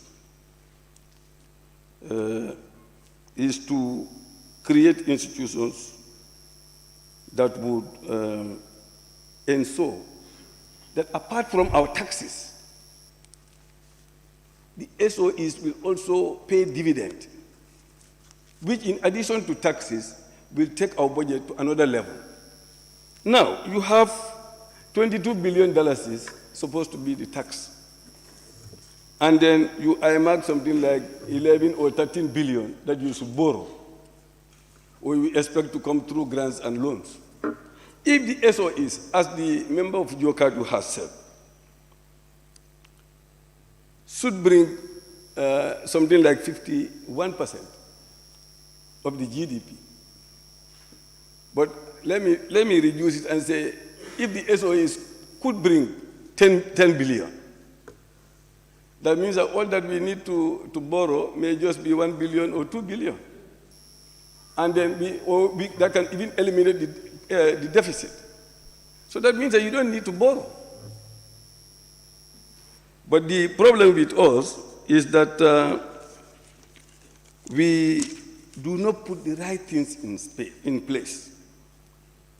That is the issue of accountability and transparency. And the minister says those ones are weak. So legally or legislatively, we believe that this bill should be able to address the legal aspect. But there are other aspects, like I say, the way of doing things, the way of serving some people and not serving the state must change. The way of doing that. You go to, that was the time we approved something here with the Minister of Transport, I believe. And they were supposed to improve the services of the Gamtel by creating some areas somewhere, to compete. I don't see anything like that because in my constituency, even though I followed them until I got tired, there is nothing done there. And when I followed them to put those antennas there, it is not done. I followed the private one, that is the Q-cell. You know what? They are now building 3 antennas in my own constituency. Can they compete the Gamshell? You got my constituency, people take Senegalese numbers because they cannot access. When you take the Gambian numbers, you will not be able to access. So we must empower these SOEs so that they'll be able to compete. That is one of the roles that they play. And employment. They are established so that they'll be able to expand their businesses, so that they'll be able to create more jobs for the Gambian people. But if you are not expanding, and in fact depending on the state to give you handouts every year, and then you are being mismanaged, then that means that you cannot create jobs. In fact, you lose jobs. And that's not the objective of creating SOEs. You go to other countries, they have railways, they have airways. You understand? All these are SOEs. And they are giving them billions of dollars. But we have 13 SOEs, and we are discussing about the problems of those 13. They cannot do anything for us. And then some people stand in this house and say it's not controversial. This is the most controversial issue that we can ever discuss here. It's very controversial. That means that every year we allocate money to these SOEs, but they don't bring anything in return. So it's very controversial. Whether what we are doing here will address the situation is one thing. And some people even said, there is no political interference, that's why so many things are happening. You're trying to dilute the issue at hand. I say political interference, the minister says so. So we should not add politics to this. We are dealing with our country, our state, the problems of the country. When I visited the NOAs, I said it. They told me there is political interference. I did not go forward to find out what the political interference, because they keep hiding those interferences. But it's there. Look, if you go to page, let me see. If you go to 9, that is page 8, it says the president shall only remove a member of the commission from office. Then they mention inability to perform the functions of his or her office, whether arising from infirmity of mind or body, or from any other cause. What is that, any other cause? That's where the political interference comes. If you put those loopholes there, then they'll say, the president can remove for any other cause. So I have all the power to remove the person. So they remove you without any due cause. So those are the things we must look very well. If we want this thing to serve the purpose, we must scrutinize this very well to ensure that those loopholes are removed. And if you go to another section, it will tell you the president should appoint the commissioner alone. There is no consultation. Huh? I'm dealing with the merits. Honorable Speaker, can you talk to the lower? He's disturbing me. Huh? So, yes. So if you tell the president to appoint the commissioner, and you want the commissioner to be effective, and there is no consultation, there is no vetting, the possibility of selecting the wrong person is there. So those are the things we must deal with when we come to scrutinize this. Honorable Speaker, I believe the SOEs should be able to go into PPPs. There are other stakeholders that may want to invest.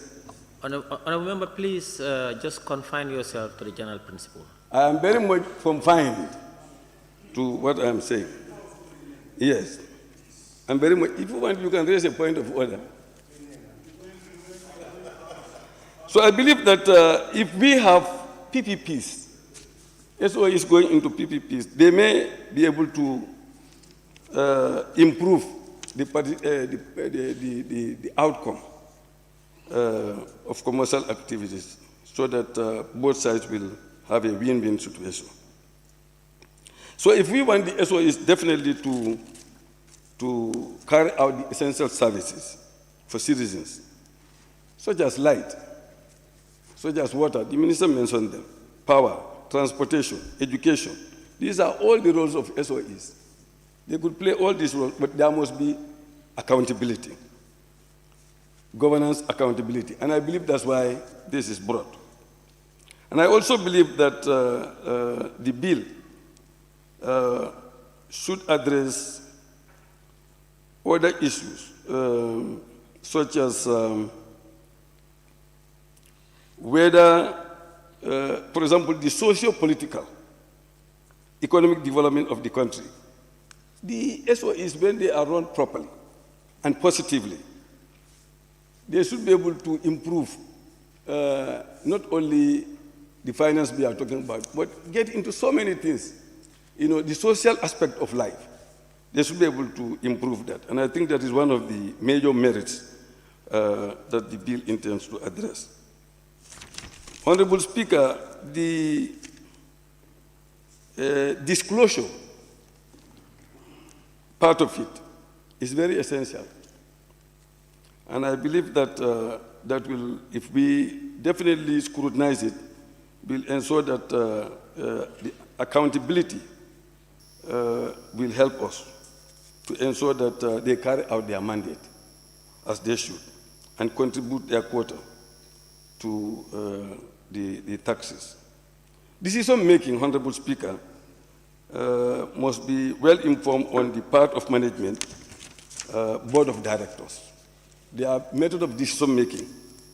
Government should act as a shareholder, I believe, also. If government is a shareholder, with other, like I said, with other investors, and they are all scrutinizing, other investors, lenders, everybody is scrutinizing what the SOEs are doing, I believe it will take us a long way. Also, Honorable Speaker, I believe we must have a framework in place that will, somebody mentioned it, not only the accounting, but also the reporting and the auditing of SOEs, and create these strong monitoring mechanisms, oversight mechanisms, to ensure transparent and accountable SOEs. That is, if we want, really want the SOEs to perform their role. Apart from that, Honorable Speaker, I just want to say that if you go to clause 28, 29, 30, clause 31, and even 32, these are all meant to provide to the SOEs so that they will be able to have sufficient support to be able to compete with private enterprises like I have. And that is provided for here so that they can definitely compete and then address their mandate. The privileges are also there. All of that is meant to really, really support them. I don't want to go and read all that because the minister has definitely informed us of all that. So my emphasis really will be to, look, we have to learn to run our affairs on our own. We must learn that. Somebody was talking about privatization. The minister said it. They privatized some and they left some. That did not solve the problem. Because if you go to where they process oil, GPMB was doing this and was doing it more efficiently than what I see there now. Before, as somebody said, if you are passing gum, this place, Saro, you smell oil all over the place. You know that something is happening here. Now you pass there, you don't smell anything. Nothing is happening there. Nothing is happening there. So GPMB used to be very effective, but they are privatized. Now we privatize them and replace them with private, but they did not solve the problem. So we must take the bull by the horn and ensure that our institutions are managed by us properly, with proper monitoring system, proper oversight, to ensure that these are our properties. And if we play with them, we are playing with our country. That is what we have to understand. The people who are managing them should know that there is no Mislaha syndrome, or what they call Maslaha syndrome. We must do things like others are doing. While we are copying this, there's a good practice. They are doing something that we are not doing.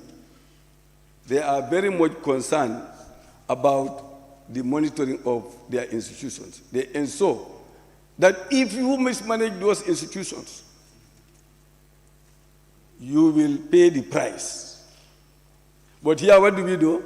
This thing is my uncle. We forget about it. And if we do that, no matter what laws we put in place, we are just wasting our time here. The same culture will continue.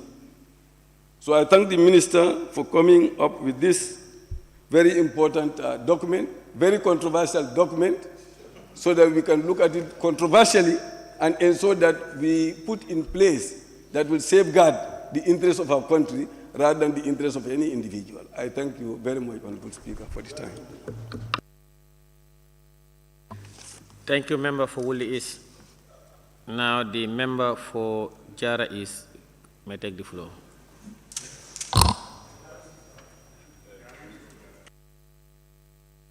Jara West. The member for Jara West.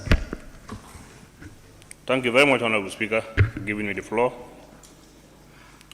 Let me also thank the Minister of Finance and the Minister of Energy for representing the Minister of Finance.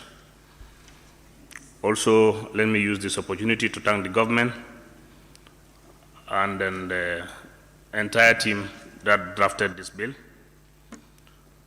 Honorable Speaker, this bill is very, very important.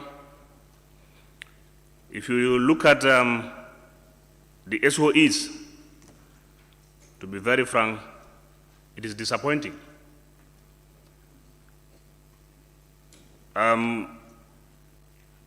When you look at these SOEs, it's just like when you are a businessman and you have your own business, you expect to gain profit. But if you are running a business without no profit, at the end you will close. So it's better you come with an idea. I believe this bill is the idea to solve the problem of these SOEs. We are told, Gamsel and Gamtel. For me, in fact, for all the 58 dams, if you check those who are having Gamsel line now, it's very few of us. And they were the first people, the first GSM company in the Gambia. But today, you hardly see somebody having a Gamsel line. Very few. It's very sad. It's very sad. Me, I have thrown my own. Yeah. You know, service is very, very important in anything. Service is very important. I sometimes feel very jealous because this is our own. It belongs to us. It should be maintained very well to pay dividend to boost our economy. But sometimes it's very sad. As I'm talking now, I live around the border. We have Africell, they have their antennas there, QCell, they are there. When are we coming back? At least to compete those people. We are late. It's really very sad. And it's making us lose so many things. How can't you be operating and every end of year or you take loan, you expect the government to bail you out? Is that sensible?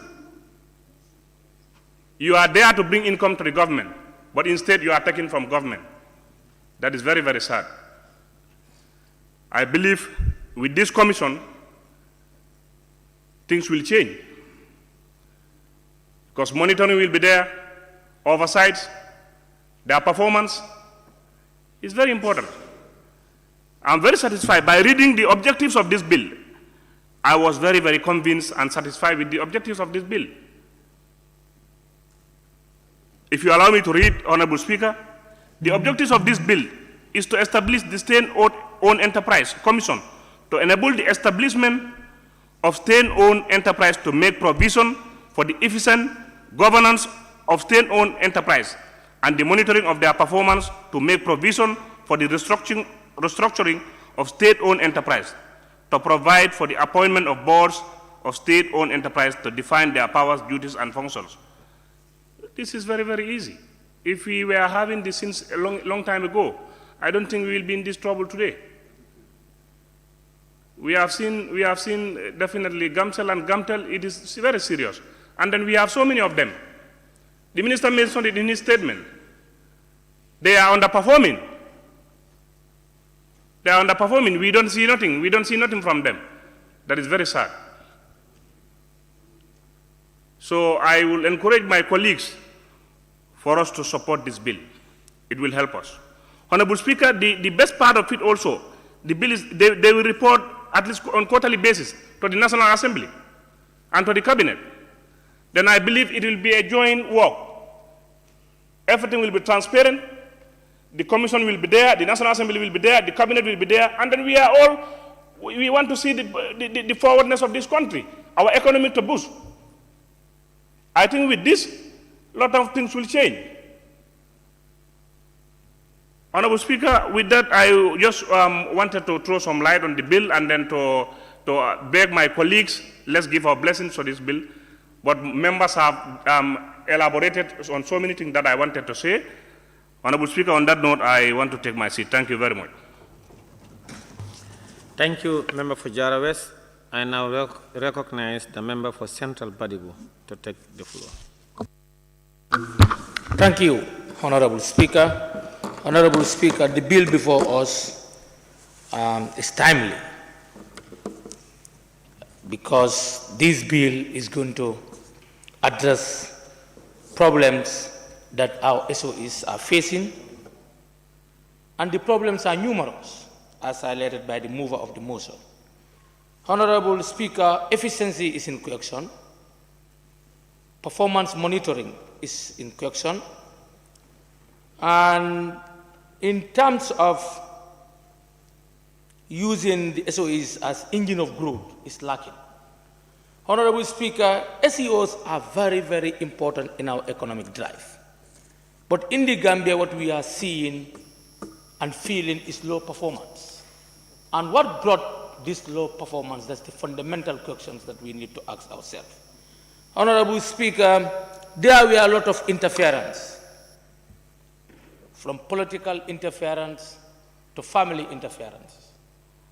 There was no job security. Patronage was in high peak. Corruption, nepotism, favoritism, tokenism, kleptocracy, mediocrity. These are all factors that make our SOEs not to perform. And we should not turn blind eye to this.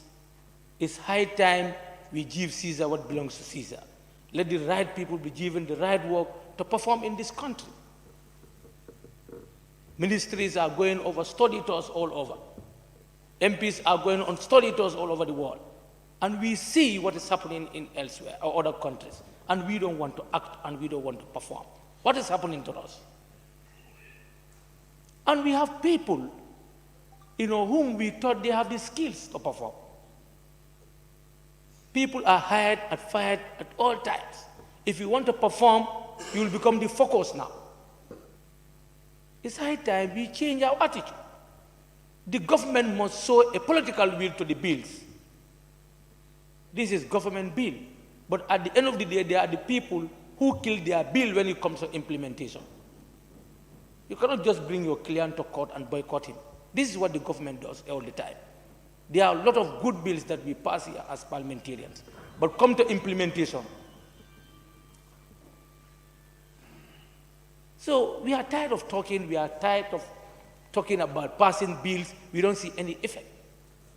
Performance is in question. I will end up my debate by saying that the objective is smart, is clear, is achievable, realistic. But where is the political will? Monitoring and evaluation is key to see to it that this bill is implemented. I thank you all. Thank you, Honorable Member for Central Badibu.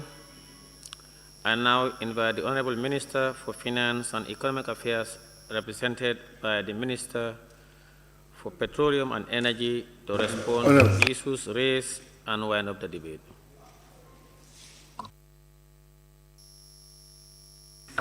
Thank you very much, Honorable Speaker and Honorable members of the National Assembly. Honorable Speaker.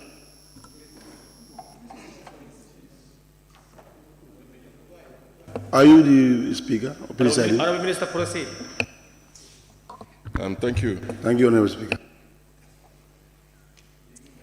I think, thank you for your positive and valuable comments.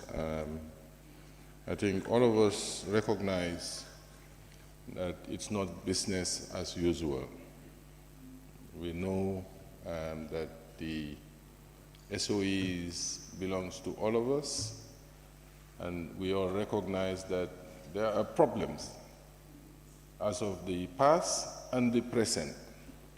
So that is why the need for us to find, as the Honorable Member for Jara just stated, is to find solutions to addressing these problems. And that is why the Ministry of Finance, together with the professional staff, look out to see what is the possible solution. And I think the bill in itself is very detailed and outline what we believe, if we make it into a law and implement it properly, it will transform the performance of the SOEs. And we hope that together, being the Ministry of Finance, the technicians, the National Assembly, and all of us as government, the commission to be established, the SOEs, will all work in tandem to transform the SOEs to make them perform better, deliver better service, and pay dividend as expected to the government. Honorable Minister, our technicians want you to be a bit audible so that you can be captured clearly while recording. Thank you. So, Honorable Speaker, as I stated earlier, public enterprise play a critical role in the socio-economic development of this country. And collectively, their net assets are valued at more than $32 billion, which is around 26% of the GDP. If we assume a 4% return on these assets, will yield more than 1.28 billion that could be plowed back into the government coffers as dividend payment. So this issue of paying dividend to government is imminent. And we believe that with the better monitoring and better performance, we'll be able to get the SOEs to pay this dividend to government and also improve the services that they provide. This alone highlights the potential that exists within the SOEs, but this can only be attained through establishment of a very dynamic and robust SOE regulatory commission, and this is what the bill aims to do, and ascertain that the SOEs are properly managed in a very effective and efficient manner. That is the overall overarching objective of this bill. So, and we are happy and elated by the positive contributions and comments that you have made, and I do believe that as lawmakers, you will zoom into the elephants in the room and see what needs to be improved in the bill. Because together, it's for all of us.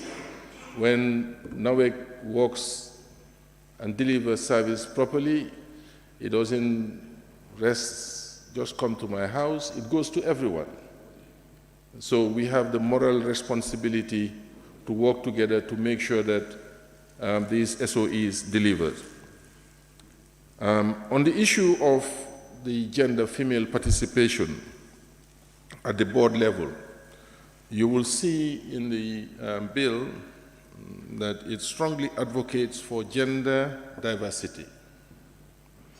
In fact, the bill stipulates that the board will have at least 3 members of the board will be women. You know, that is as one said, is the gender lens. You know, already you go to some of the institutions in the country that's NAWEC, they have a gender policy. I think their directors, most of them are female right now, and the government is very cognizant of this. And in addition, the bill also stipulates that at least 2 out of these 6 members of the commission should be women. So it's gender sensitive and participatory. In terms of the dividend policy, on the issue of formulating a dividend policy, the OCE bill will also stipulate that the Commission will formulate a government dividend policy. In fact, this is also one of the key activities that was already earmarked by the ESOE Directorate for implementation in 2023. We are coming because there was a study that was done by Ernst & Young, and that is what informed the ministry to try to come up with this bill, having identified these challenges and the problems. So it is in that context. So the reporting and monitoring requirements that most have spoken about, and I think one of the key objectives of the bill is the need to put in place a very strong oversight monitoring mechanism in place. SOEs will be required under this bill to submit both financial and operational information to the Commission on a quarterly basis, and there will be a performance contract, as I had indicated earlier. And in this performance contract, will address the importance of institutionalizing the signing of performance contract with the SOE, given their poor performance over the years. This performance contract have the potential to substantially enhance the overall performance of the SOEs, because there will be KPIs, the key performance indicators in the performance contract. There will be liquidity ratios, you know, also there will be other ratios, financial ratios, commercial ratios for some of the institutions, you know, so to make sure that they are measured against those KPIs, and they will be rewarded and also sanctioned for non-performance. It is in this regard that the Ministry of Finance has taken a very proactive stand by negotiating already 3 performance contracts with the GNPC, Social Security and Finance Housing Corporations, and the GPA. It is expected that these performance contracts will be signed shortly. Moving forward, the short and medium-term goals are to sign performance contracts with all the SOEs in accordance with what is proposed in the bill. As stated, political interference is part of us, but we have to be able to manage it. And, you know, it's also our responsibility collectively to see how we circumvent it also. And the bill in this case has spelled out a very meticulous and transparent manner in the selection of SOE Board of Directors. As per the bill, all board members' position will be advertised and recommendation made based on the most competent individuals.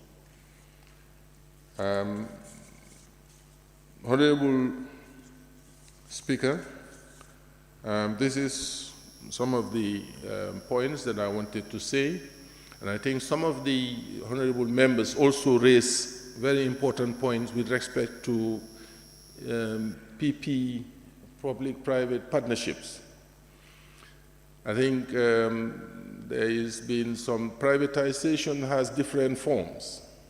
You know, you can have joint ventures, you can have outright privatization, you can have what the French call fermage, lease management, etc. We've had certain experience, but I think we have to be innovative, and where we can complement what we do by partnering with the private sector to deliver better service, we should be able to do that.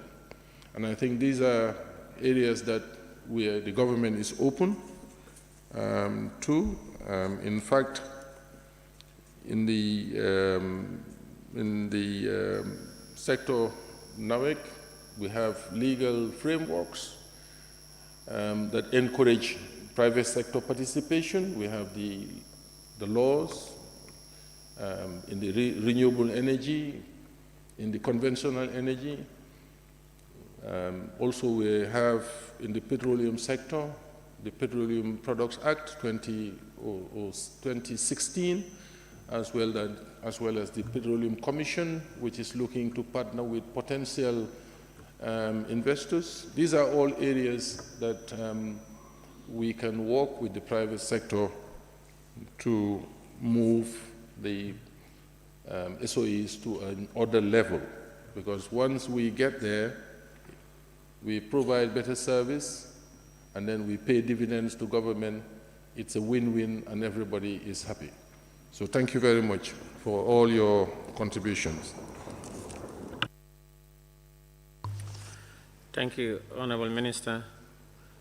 Honorable members, it has been moved and seconded that the bill entitled State-Owned Enterprises Bill 2022 read a second time. Those in favor, please say aye. Those not in favor, please say no. The ayes have it. Clerk. The State-Owned Enterprises Bill 2022. Honorable members, in accordance with Order 68(1) of the Standing Orders, the bill is hereby referred to the Assembly Business Committee for committal to either a committee or committee of the whole Assembly.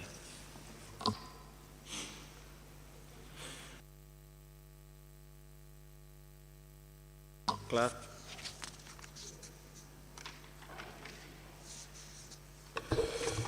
Bill, Standing Order 66, second reading of the Labour Bill 2022 by the Honourable Minister for Trade, Industry, Regional Integration and Employment, represented by the Honourable Minister for Petroleum and Energy. Honourable members, you will recall that the first reading of the Labour Bill 2022 was done on Tuesday, 13 December 2022, and today is appointed for the second reading in accordance with Standing Order 66-2. Therefore, pursuant to Order 67 of the Standing Orders, I now invite the Honourable Minister for Trade, Industry, Regional Integration and Employment, represented by the Minister for Energy and Petroleum, to move a motion for the second reading of the bill entitled Labour Bill 2022. Honourable Minister.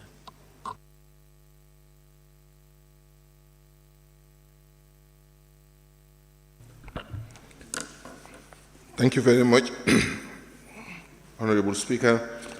I beg to move that the bill entitled the Labour Bill 2022 be read a second time. Honorable Speaker, over the years, the Gambia has experienced significant social development and changes. The economic structure made a significant impact on the labor market and industrial relationship, as well as the Labor Act 2007. The Labor Act currently in force was adopted in 2007. As it has been administered, several gaps and loopholes were identified. Some provisions of the Labor Act are outdated and no longer address the emerging challenges and problems in the labor market. With increasing rate of unemployment, the labor market requires robust and dynamic legislation that will deal with these complexities in a more efficient and coherent manner. The transformation of labor relationship within the enterprise does naturally challenge the enforceability of the current legislation, and this called for an in-depth reform and concerted effort. As such, my ministry initiated a revision process of the current Act in 2019 based on consultation with key stakeholders as well as recommendation from the International Labour Organization, ILO, trade union, and employer organizations. Honorable Speaker, subsequent to the hiring of a consultant by my ministry, the following activities were carried out.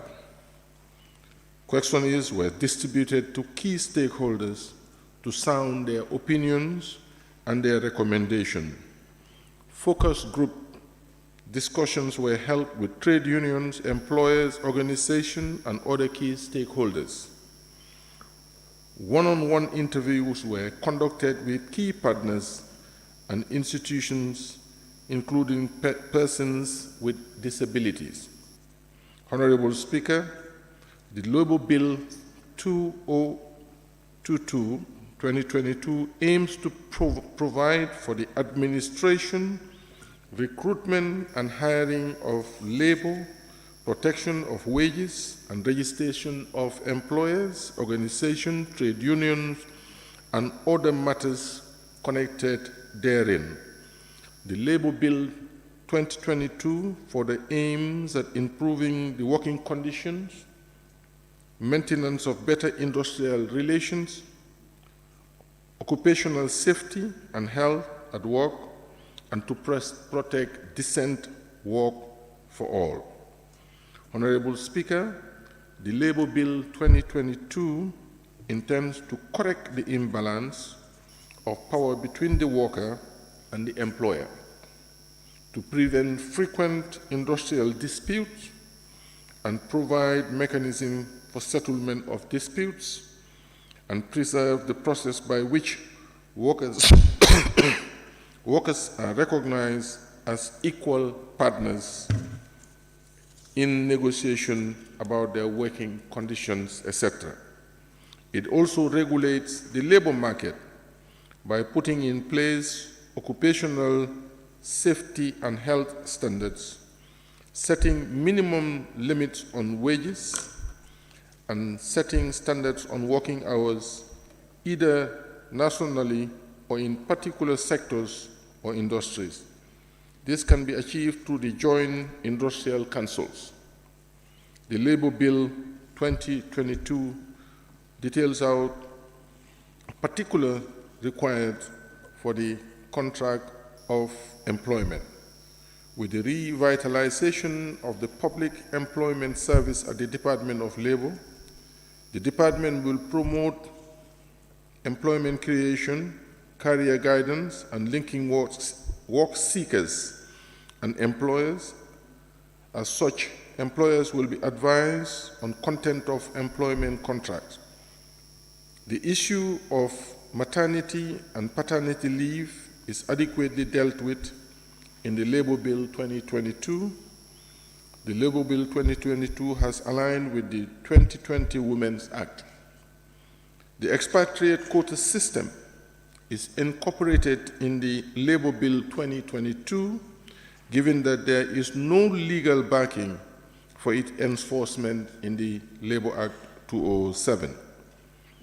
The expatriate quota system in the Labour Bill 2022 requires expatriates to acquire clearance certificate issued by MOTAI with recommendation for approval from the expatriate quota board prior to being employed in the Gambia. Another key section of the Labour Bill 2022 is the Industrial Tribunal, which has been decentralized. The tribunal are presided over by a magistrate as the chairperson and a panel of 4 members appointed by the Chief Justice with recommendation from the Honorable Minister. Other key areas in the bill 2022 include the following: inclusion of procedures and standards to promote collective bargaining, defining and prioritizing the employment relationship through the existence of a contract of employment, inclusion of provisions to regulate employment agencies. The Labour Bill 2022 has provision for licensing employment agencies, recruitment of employees, and revocation of license. These licenses shall be granted by the Honorable Minister of Trade, Industry and Employment through the Commissioner of Labour. Improve reflection of international principles and processes relating to industrial action. Inclusion of provisions of regulation on domestic workers, defining and prohibiting harassment and sexual harassment, and responsibilities of employers to prevent and address instances of sexual harassment in the workplace. Inclusion of additional grounds for discrimination that better reflects the ILO Discrimination, Employment and Occupation Convention 1958, number 111, or Convention number 111, definition of discrimination and exception. Improve protection against discrimination of Gambian workers with HIV and AIDS, incorporating the principle of equal remuneration for work of equal value, better reflection of principles and international standards on the employment of children and reduction of child labor, inclusion of provisions of persons with disability to access training and explicit recognition of an individual right of a person with disability to preferential treatment in decision-making process during recruitment, and inclusion of explicit provision regulating the roles and responsibility of labor inspectors. Honorable Speaker, the Labour Bill further provides for the establishment of a Labour Advisory Board. The board is responsible for advising the Honorable Minister on any matter concerning labour and industrial relations. Honorable Speaker, in consultation, given the nature of this bill, a part of the consultative process was held in the form of a validation workshop with the stakeholders and social partners, including employers and trade union organizations. Subsequent to the validation workshop, the draft bill was shared with the Attorney General's Chamber and the Minister of Justice for legal scrubbing. Consequently, the document was subjected to a second validation and finalized by the Minister of Justice. The introduction of the bill will require the repeal of the Labour Act 2007. Furthermore, it is worthy to note that the bill, Labour Bill 2022, is in conformity with other relevant legislation and international instruments ratified by the Gambia, such as the 8th ILO Core Convention.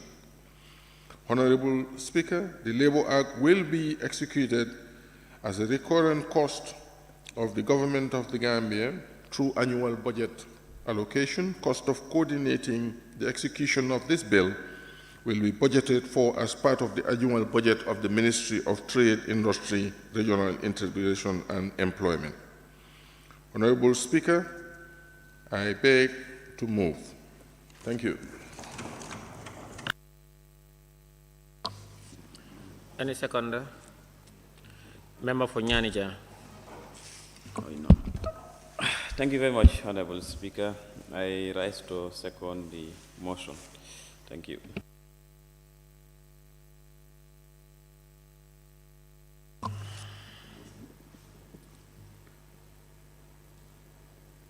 Thank you,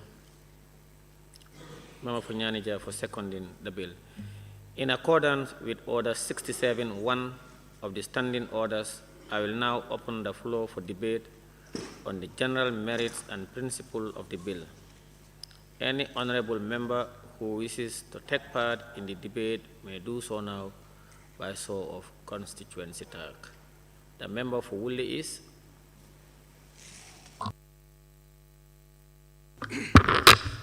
Yes, thank you very much, Honorable Speaker. Honorable Speaker, we are very much delighted that this bill has come. It's one of the most important bills affecting the labor force in this country. And I believe this bill, after going through it, has definitely attempted to address a lot of the challenges that are affecting the workers. You can see everything is there. And I heard the minister at the tail end of his speech that the bill has covered all the other legislations that we have adopted here.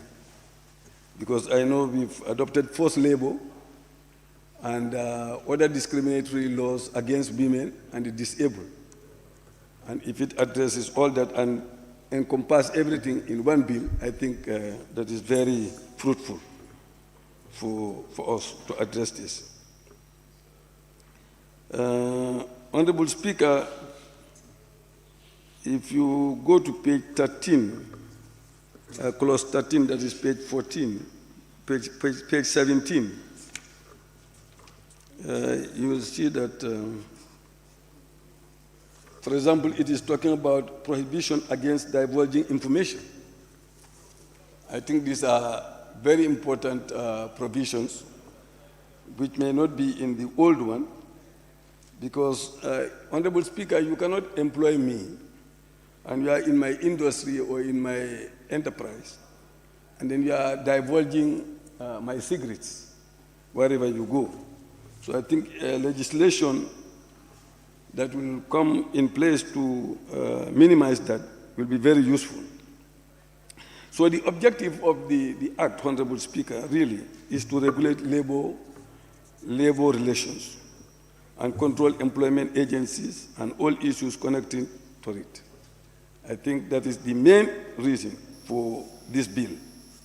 And I believe that regulation that will help to protect employees and employers, as well as ensuring that neither side, is being cheated or exploited. I think that is a very good attempt that will definitely help every other side. So if you also look at, for example, when should work start? Imagine if this National Assembly is an industry, and then National Assembly members are workers, and they come here, instead of coming by, for example, 10, as stipulated, they come by 11 or by 12. And instead of leaving at 6, they leave by 5. So that means that from 11 or 12, you calculate 11 or 12, instead of 8 hours work, we are just end up having only 7 hours of service or 6 hours of service. That kills that enterprise, because that is cheating the employer.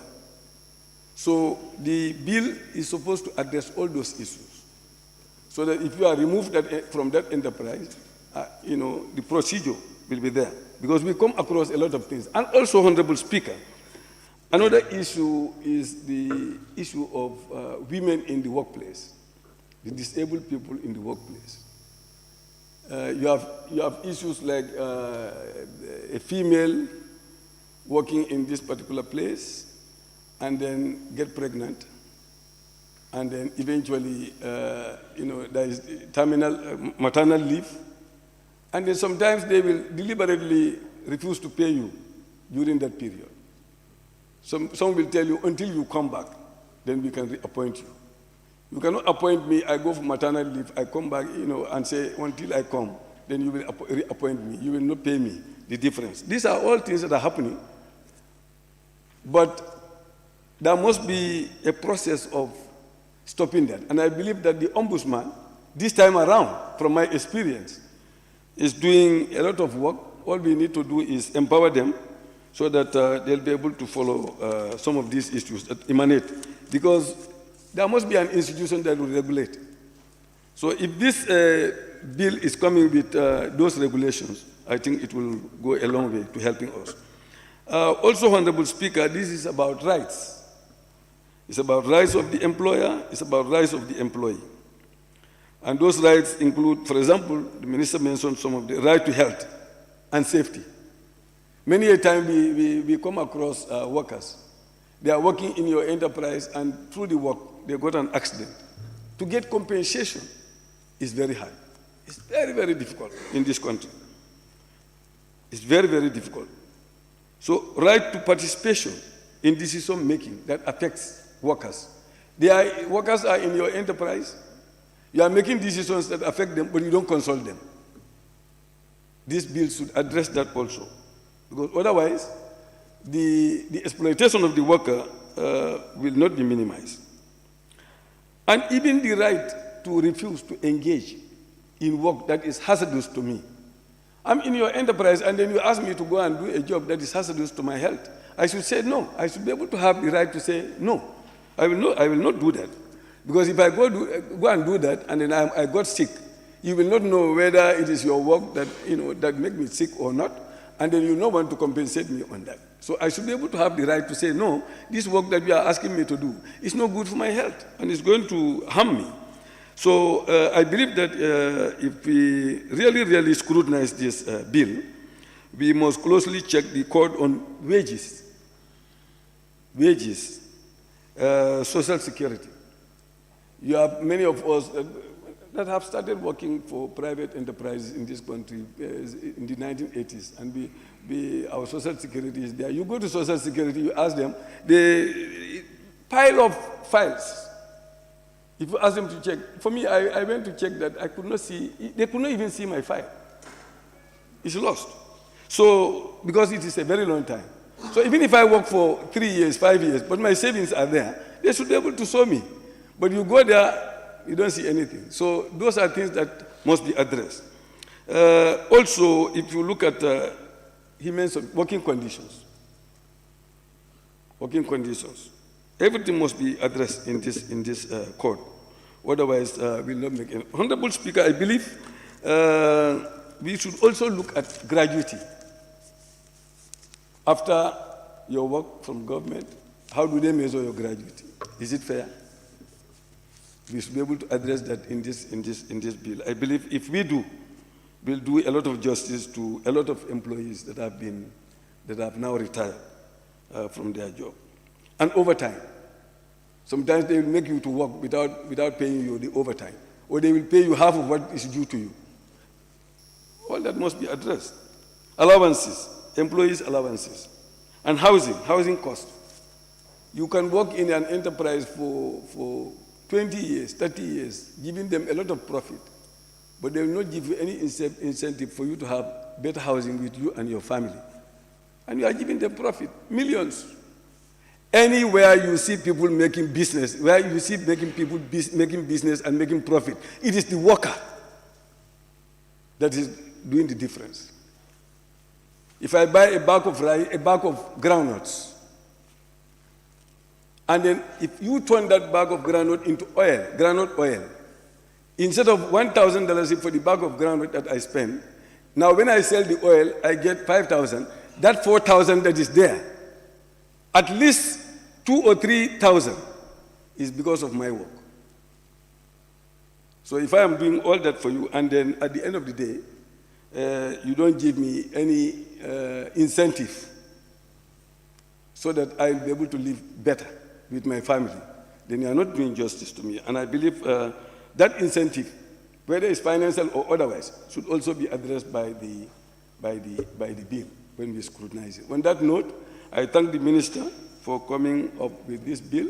This one is not controversial. Thank you.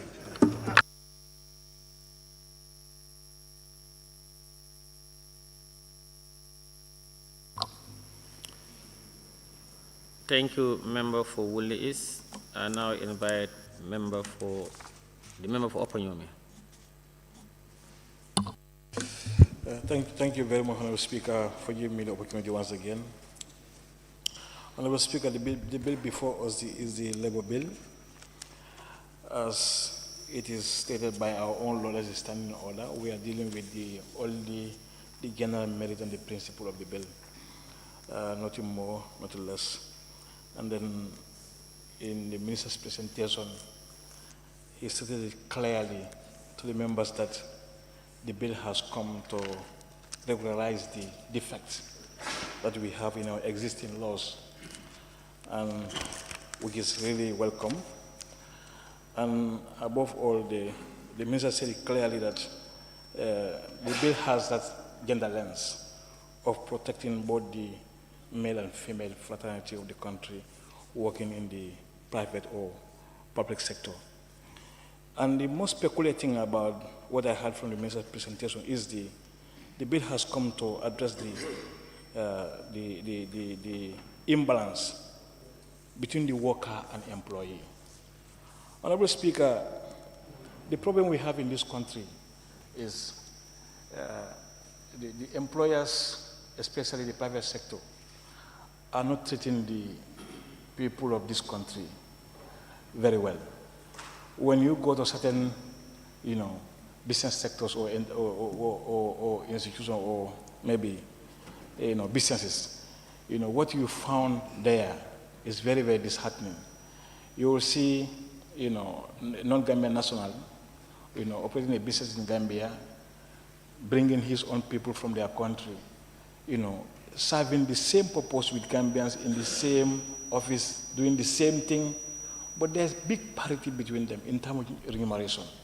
Honorable Speaker, if those defects are really addressed, I think, that will really help,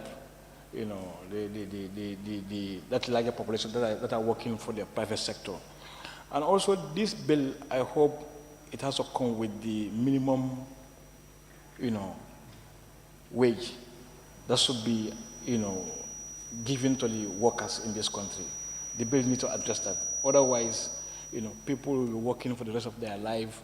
They will not have, the basic things that a family should have, like compound and other things. So on that note, Honorable Speaker, I think, as it was said by the Honorable Member for Wuli East, that the bill is non-controversial. For this particular one, it's non-controversial, and inshallah, we to have that smooth sale in the Assembly. Thank you so much. Thank you, Honorable Member. I now give the floor to the member for Fonya Councillor. All right, thank you very much, Speaker. I once again thank the Minister for a timely intervention so far this Labour Bill is concerned.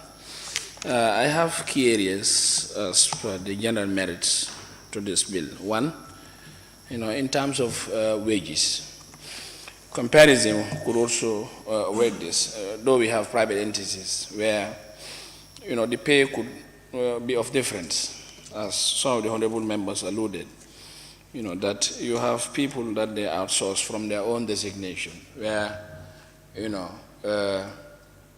it's owned by them, and they believe in paying more to their own people than the Gambian citizenry who are part and parcel in this country. The bill also addressed that the recruitment method, where it has also emphasized that recruitment could not be accepted in line, principally, if the employment is contrary or outside the Gambia, and if so, there must be an agreement where, people that you're to employ, the link country must be informed or be put in place, or there must be an agreement between that country and the Gambia. I think it's quite okay, and it's commendable where you could see. The example is clear at the current Bell University in Faraba. A lot of youths are outsourced from countries, and they become very vulnerable. And the like of those Combo N, they are facing a lot of difficulties. Theft, the universities, they're complaining of missing equipment, in which the company has outsourced a lot of people from other ends, unknown, from their country, and there's no formalized agreement. I believe if this is implemented, we'll address those things in terms of indiscipline towards employment. And the other thing also that is also very prudent, the licensing is good.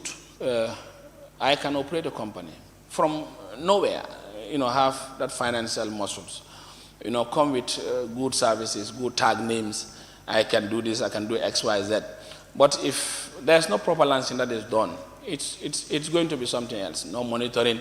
But if it is so given that the ministry or the department could work on making sure the licensing is properly scrutinized. And again, there's a time frame that a year you have to renew, or else you will not be able to proceed. So these are benchmarks that will also do well in terms of this bill. And again, also in the bill, prohibition of victimization, I think is prudent. We've been seeing a lot where people are bullied based on a lot of factors that is unaddressed, and they face a lot of challenges. Wherever they go, there'll be barricades in order for their information to be heard. It's only one side of the stories. If you could, survival of the fittest, whatever you can do to punch or set a barricade in order for him or her not to get access, you're freely do. But with the advisory board, I think will pay off and make informed decision for workers, because we all know workers is as important as whatever we think of. Now, the other thing also, equal remuneration of workers. This is a challenge, especially private institutions. How do you pay with the same accolade and qualification, of me being here, and you can bring somebody doing the same service is a different thing. So I think we have to, the bill has to address this. Remuneration has to be equal based on the standard base, which job, rank that I'm doing, what are the key necessary, the TORs of that particular job set. It has to be very well featured, and these are things that will bring a balance in terms of the workforce. And I believe those institutions will adhere as per the response to the bill. Honorable Speaker, the advisory board, I think as per the sets, functions, and key advisory rules, if they adhere, I think it could be history, a lot of challenges that some of those institutions are facing. It's not only I am an advisory board, but diligently doing your work and honesty in terms of execution of your service, your mandate is key. So I believe the recruitment process, who are they to, and also the background, these are all things that the Labour Act would also be able to address. Honorable Speaker, regulating the market in terms of wages is a must, and it's high time, as some of my honorable colleagues have alluded. They have to come up with distinct measures. If you're employed by the government, we all know that your starting wage for this grade is this grade is this. I think this will boil down to at least irregularity in terms of how much do I pay, who do I pay. Sometimes you realize that if I owe a company, I'd rather pay my brother better services than somebody who is doing another job. So favoritism in terms of wages, I think the bill should clearly address this to make sure either way it is the portfolio that you are managing, not the family background, or we are from the same country, I operate a company in the Gambia, but there must be minimal standard wage. As we all know, the government, if you start grade 1, grade 2, or whatever grade, this is what you are paid. So if such is addressed, I think a lot of those challenges could also pay dividend. And again, not only that, sometimes some of these private sectors, they don't even pay social security to workers. There is no proper agreement. Come and work provision period passes, no letter is given, no acknowledgement. You are just working as a slave in that particular company. So these are things that I think this bill should vividly address those challenges. And if it is addressed, I think we'll have a comprehensive occupational base. And the other thing also is about safety of workers. Sometimes it's pitiful. Somebody will be doing your services. You know, the time that you employ that particular individual, his capability and the youthful aspect, you encourage him. But if he had accident in your workplace or he had issues within your work, he's laid off. A month later, he's not paid. So these are challenges that, you know, some of those workers are facing. So I believe if we are saying a bill that will address the aspiration of the workers, these key sectors must be there. And you look at the, you know, sectors in which health and safety is concerned. Institutional based, most of those is zero. You know, you work in a terrified electricity environment. You know, you work in a key sector. You work in manufacturing industries. Sometimes even basic safety precaution that you need to adhere is zero. So it means you are risking the person. So these are all ways that I think the bill has a portion of addressing these things. So if it is done, I think it will be of essence, and it will also pay off in terms of where do we want to land as a country. Not only coming, people are trying to, you know, outsource workers, come and at least do your own things. You know, and reporting line or branch of injuries, compensation. These are factors that helps and also motivate that particular worker. And you do of safe environment to make sure, let me explore and work extra, you know, more. But if I know that I am working in terms of injury, I will not be compensated. It's a challenge. So these are all areas that I think we could work on and amplify to make sure the bill is supported. And also the revoke of licensing. You know, these are all sectors that I think is in line. If performance is not there, compliance is not available, let them revoke the license. You don't need to negotiate in issues that a majority of the popular or citizenry is suffering, because either I know the top brass or we are families or we are brothers. So addressing some of those key challenges is a need. So on that note, I believe it's timely, and we will work on supporting it. Though in the later stage, we will scrutinize and see the gaps that we can add one or two. I therefore thank you very much. Thank you. Thank you, member for Fonye Councillor. I now give the floor to the member for Jara West. Thank you very much, Honorable Speaker.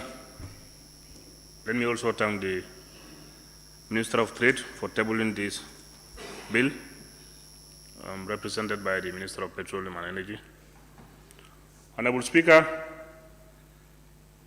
this bill is very, very timely. By listening to the statement of the Minister, the Act of 2007 is due for a lot of amendments. You can see, Honorable Speaker, here the employer will just get up one day and sack his employee without, nothing will come out of it.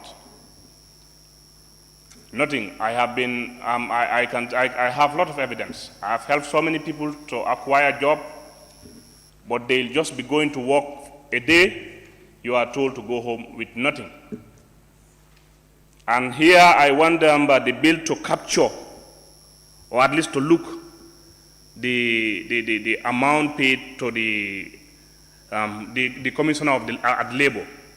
Because sometimes these people, particularly the private entities, if you are there, when they sack you, if you go to the Labor Department or you go to court, they prefer spending more money on that side than giving you, the employer, the money, which is very, very sad.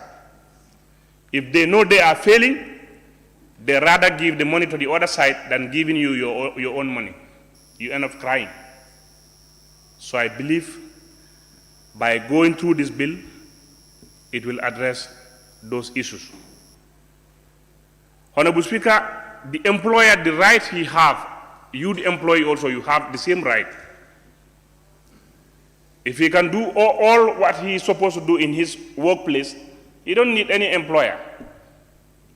But because he cannot do it, that is why he employ you to do it for him. So he should respect you the way you respect him. Is it reciprocal? It should be on both sides. But sometimes you see our boys, especially in these hotels, and then, you just go to work, you are told to go home with no reasons. It's very sad.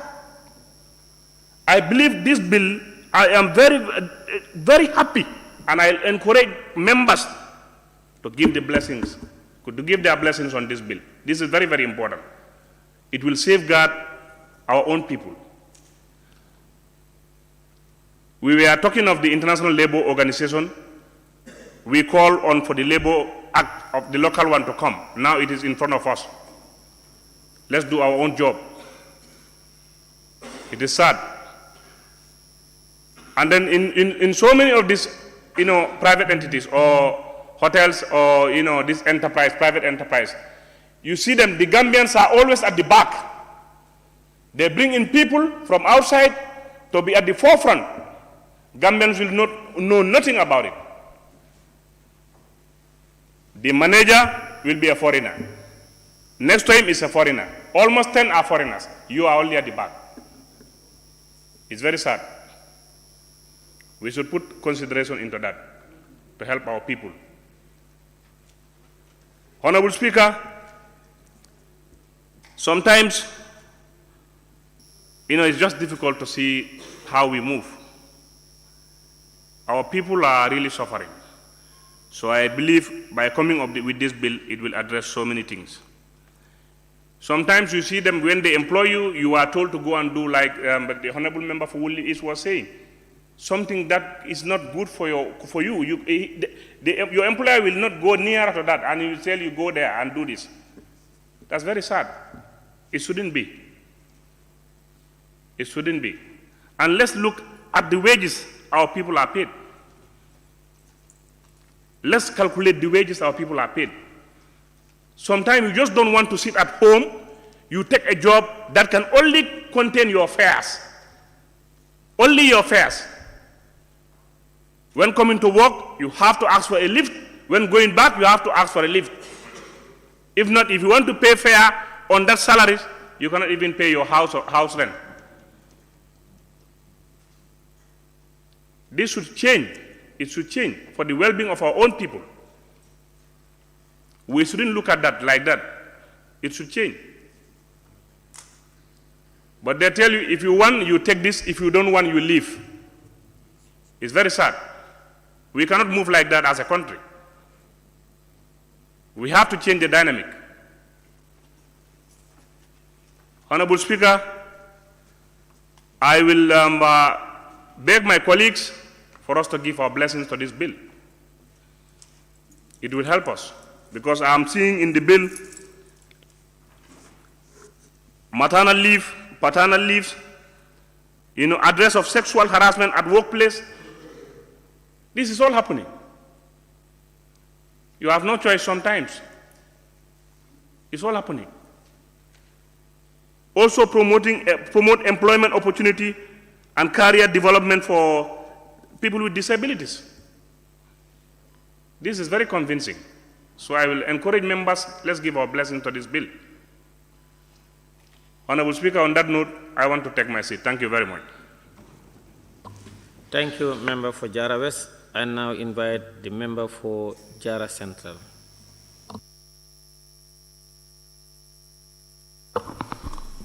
Thank you very much, Honorable Speaker, once again. Honorable Speaker, I would first of all applaud the Honorable Minister for Trade, Industry, Regional Integration and Employment, who is ably represented by the Honorable Minister for Petroleum and Energy, for the foresight of coming up with such a bill called the Labour Bill 2022. Honorable Speaker, if you look at this bill, Honorable Speaker, on the objects and reasons, we will clearly understand that there was something that necessitated for the government to come up with this new bill. There was an act in 2007, Honorable Speaker, of course, which the last parliament, which was the 5th legislature, of which I was a member of, Honorable Speaker, we've done and debated a lot or spoken a lot on those laws because they were obsolete, Honorable Speaker. There were numerous loopholes in that act, Honorable Speaker. That's the 2007 Labour Act. I think this is what necessitates for the government to come up with this new bill, Honorable Speaker.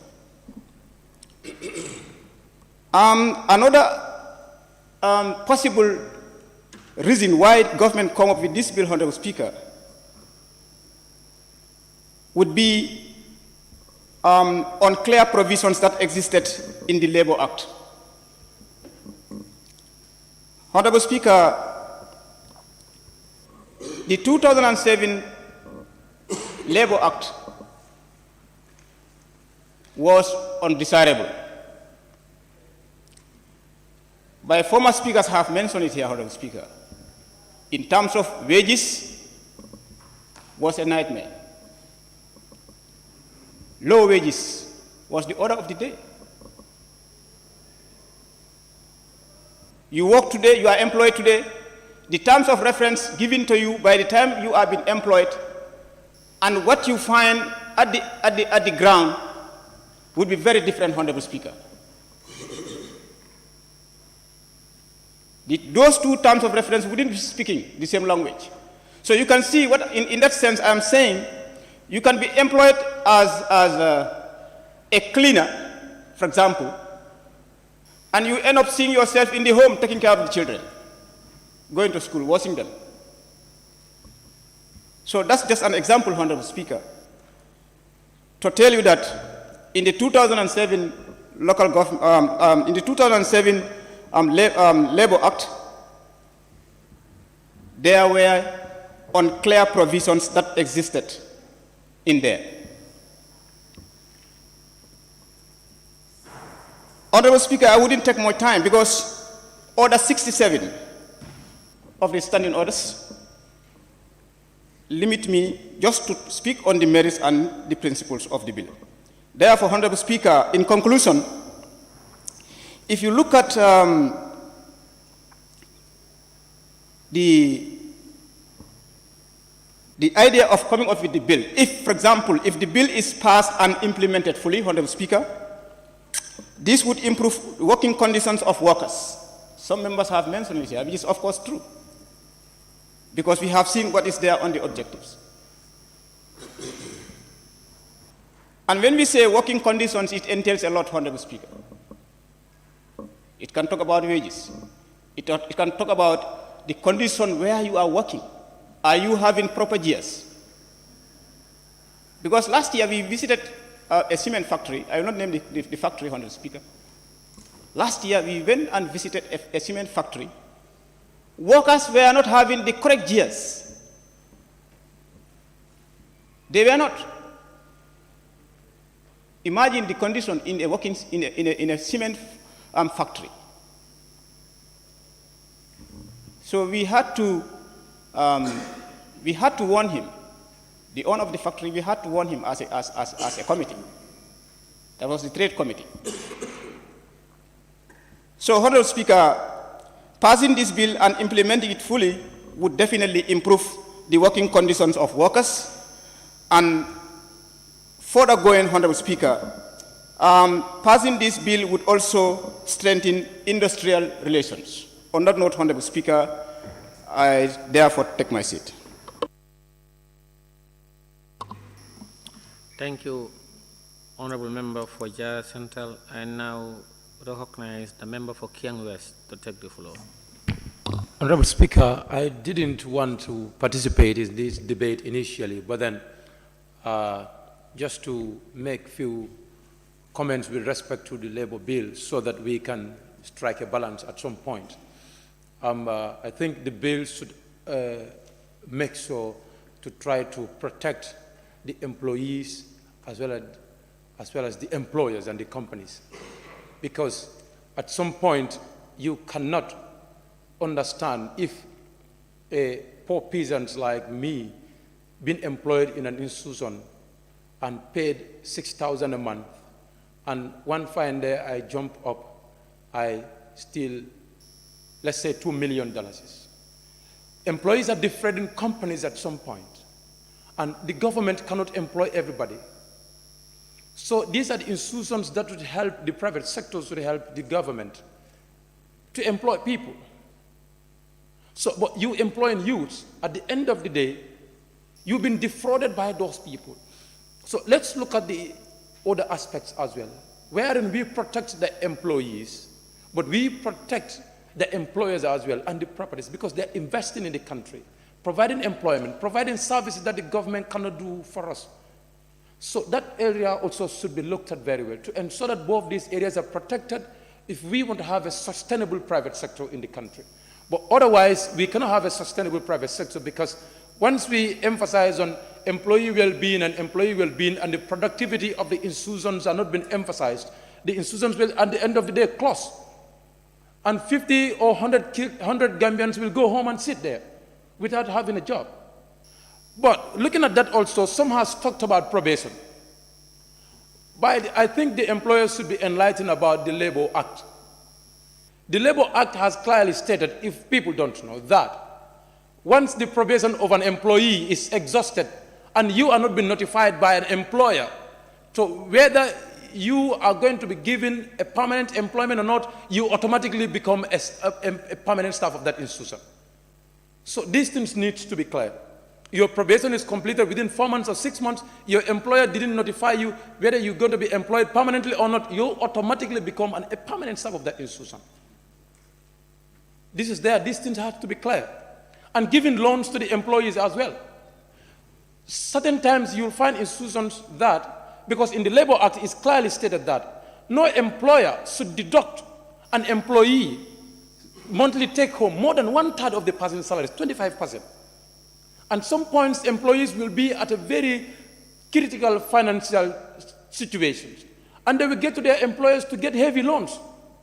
That recovery period would attract more than even half of their salaries, more than 2/3 of their salaries. And in such situations, they are being forced to sign documents for their consent, to that loan. And they will deduct them more than 1/3 or 2/3 of their salaries, and at the end of the month, they will start begging. So employers, we need to look at these situations very well. Employers are putting themselves into certain situations. I worked in the private sector at some point, and I know how this, I worked in the labor office once, twice, to look at the act. Sometimes you try to protect the employers, but the employers will come and say, no, I want to take this loan. Let them deduct 3/3 of my salary, I don't care. But at the end of the day, it goes back to them. They commit frauds, they have been taken to courts, they have been imprisoned for that. So let's strike a balance to look at both situations. As well, when we protect the employees, as well as protecting the investments, the investors as well, so that they don't exploit our youth force, but we don't also tie them to corners, to be stopping their operations in the country. That is going to be detriment for us. That is going to send a lot of youths at home and go and sit and beg for a job. This is the little that I want to share. Honorable Speaker, thank you very much. Thank you very much, Honorable Member for Kiang West. I now invite the Honorable Minister for Trade, Industry, Regional Integration and Employment, represented by the Minister for Petroleum and Energy, to respond to issues raised and wind up the debate. Honorable Minister.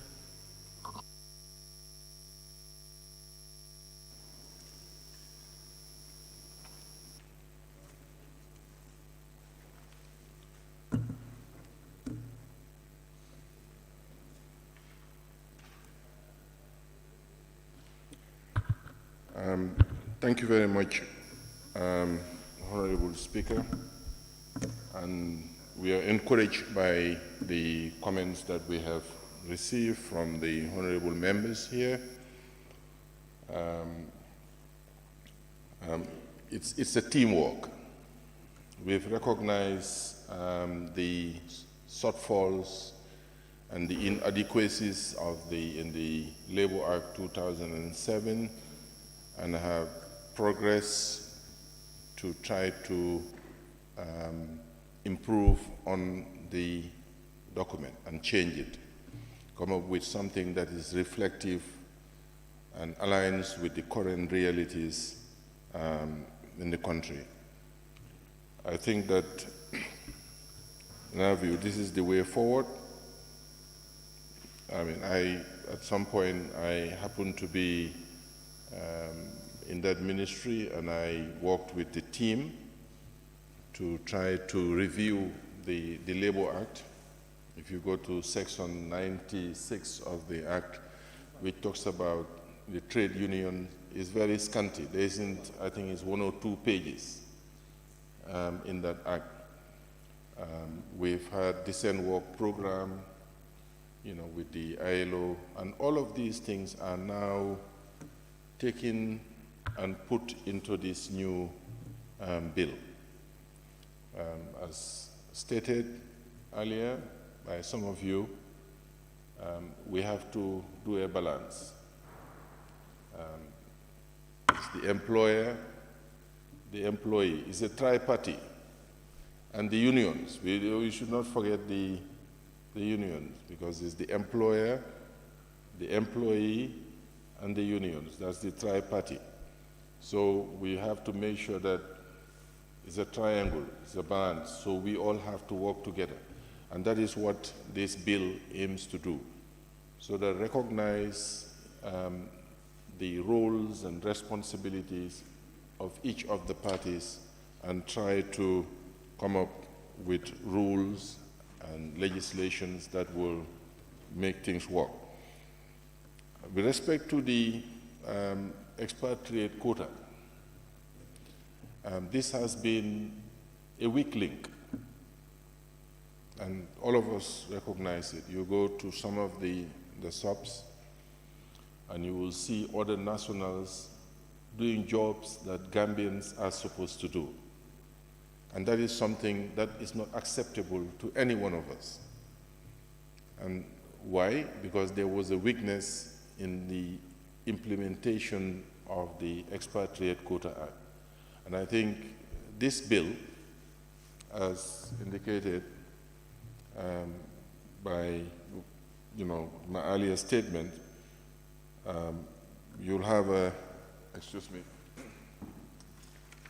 you'll have the expatriate quota system, which is now incorporated in the bill, and will give the legal backing for its enforcement, which was lacking in the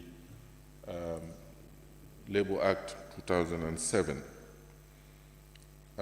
It would require expatriates. And here when we talk about expatriate, the real sense of the word expatriate, it's meant for people with certain level of skills, not somebody who is a laborer. Because we have, or a shop hand.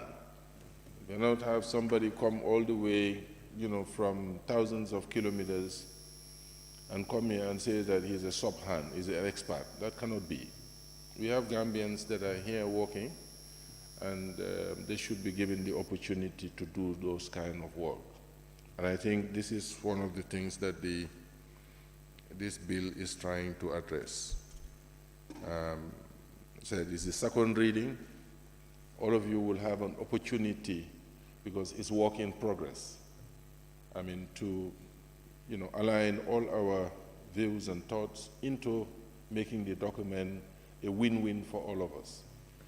I think we're really encouraged by the positive feedback that we have received. As a government, we try.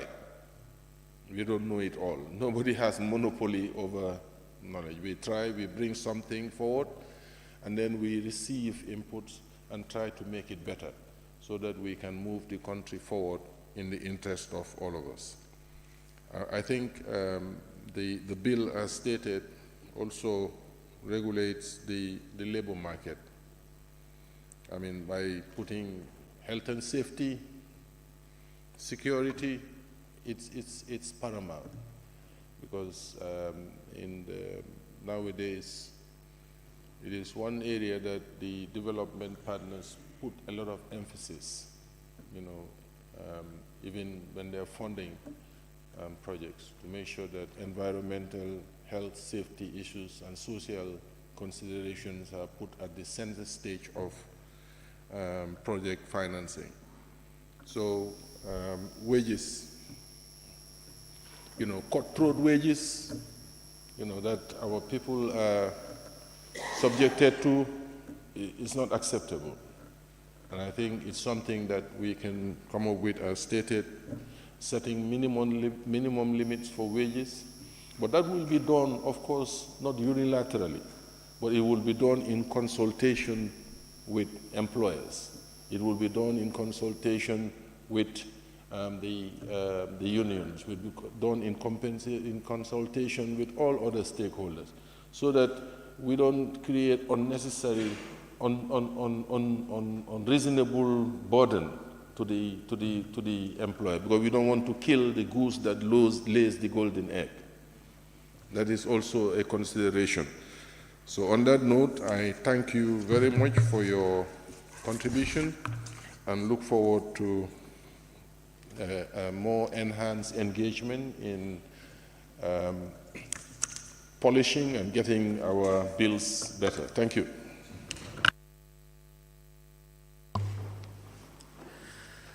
Honorable members, it has been moved and seconded that the bill entitled Labour Bill 2022 be read a second time. Those in favor, please say aye. Those not in favor, please say no. The ayes have it. Clerk. Labour Bill 2022. Honorable members, in accordance with Order 68(1) of the Standing Orders, the bill is hereby referred to the Assembly Business Committee for committal to either a committee or committee of the whole Assembly.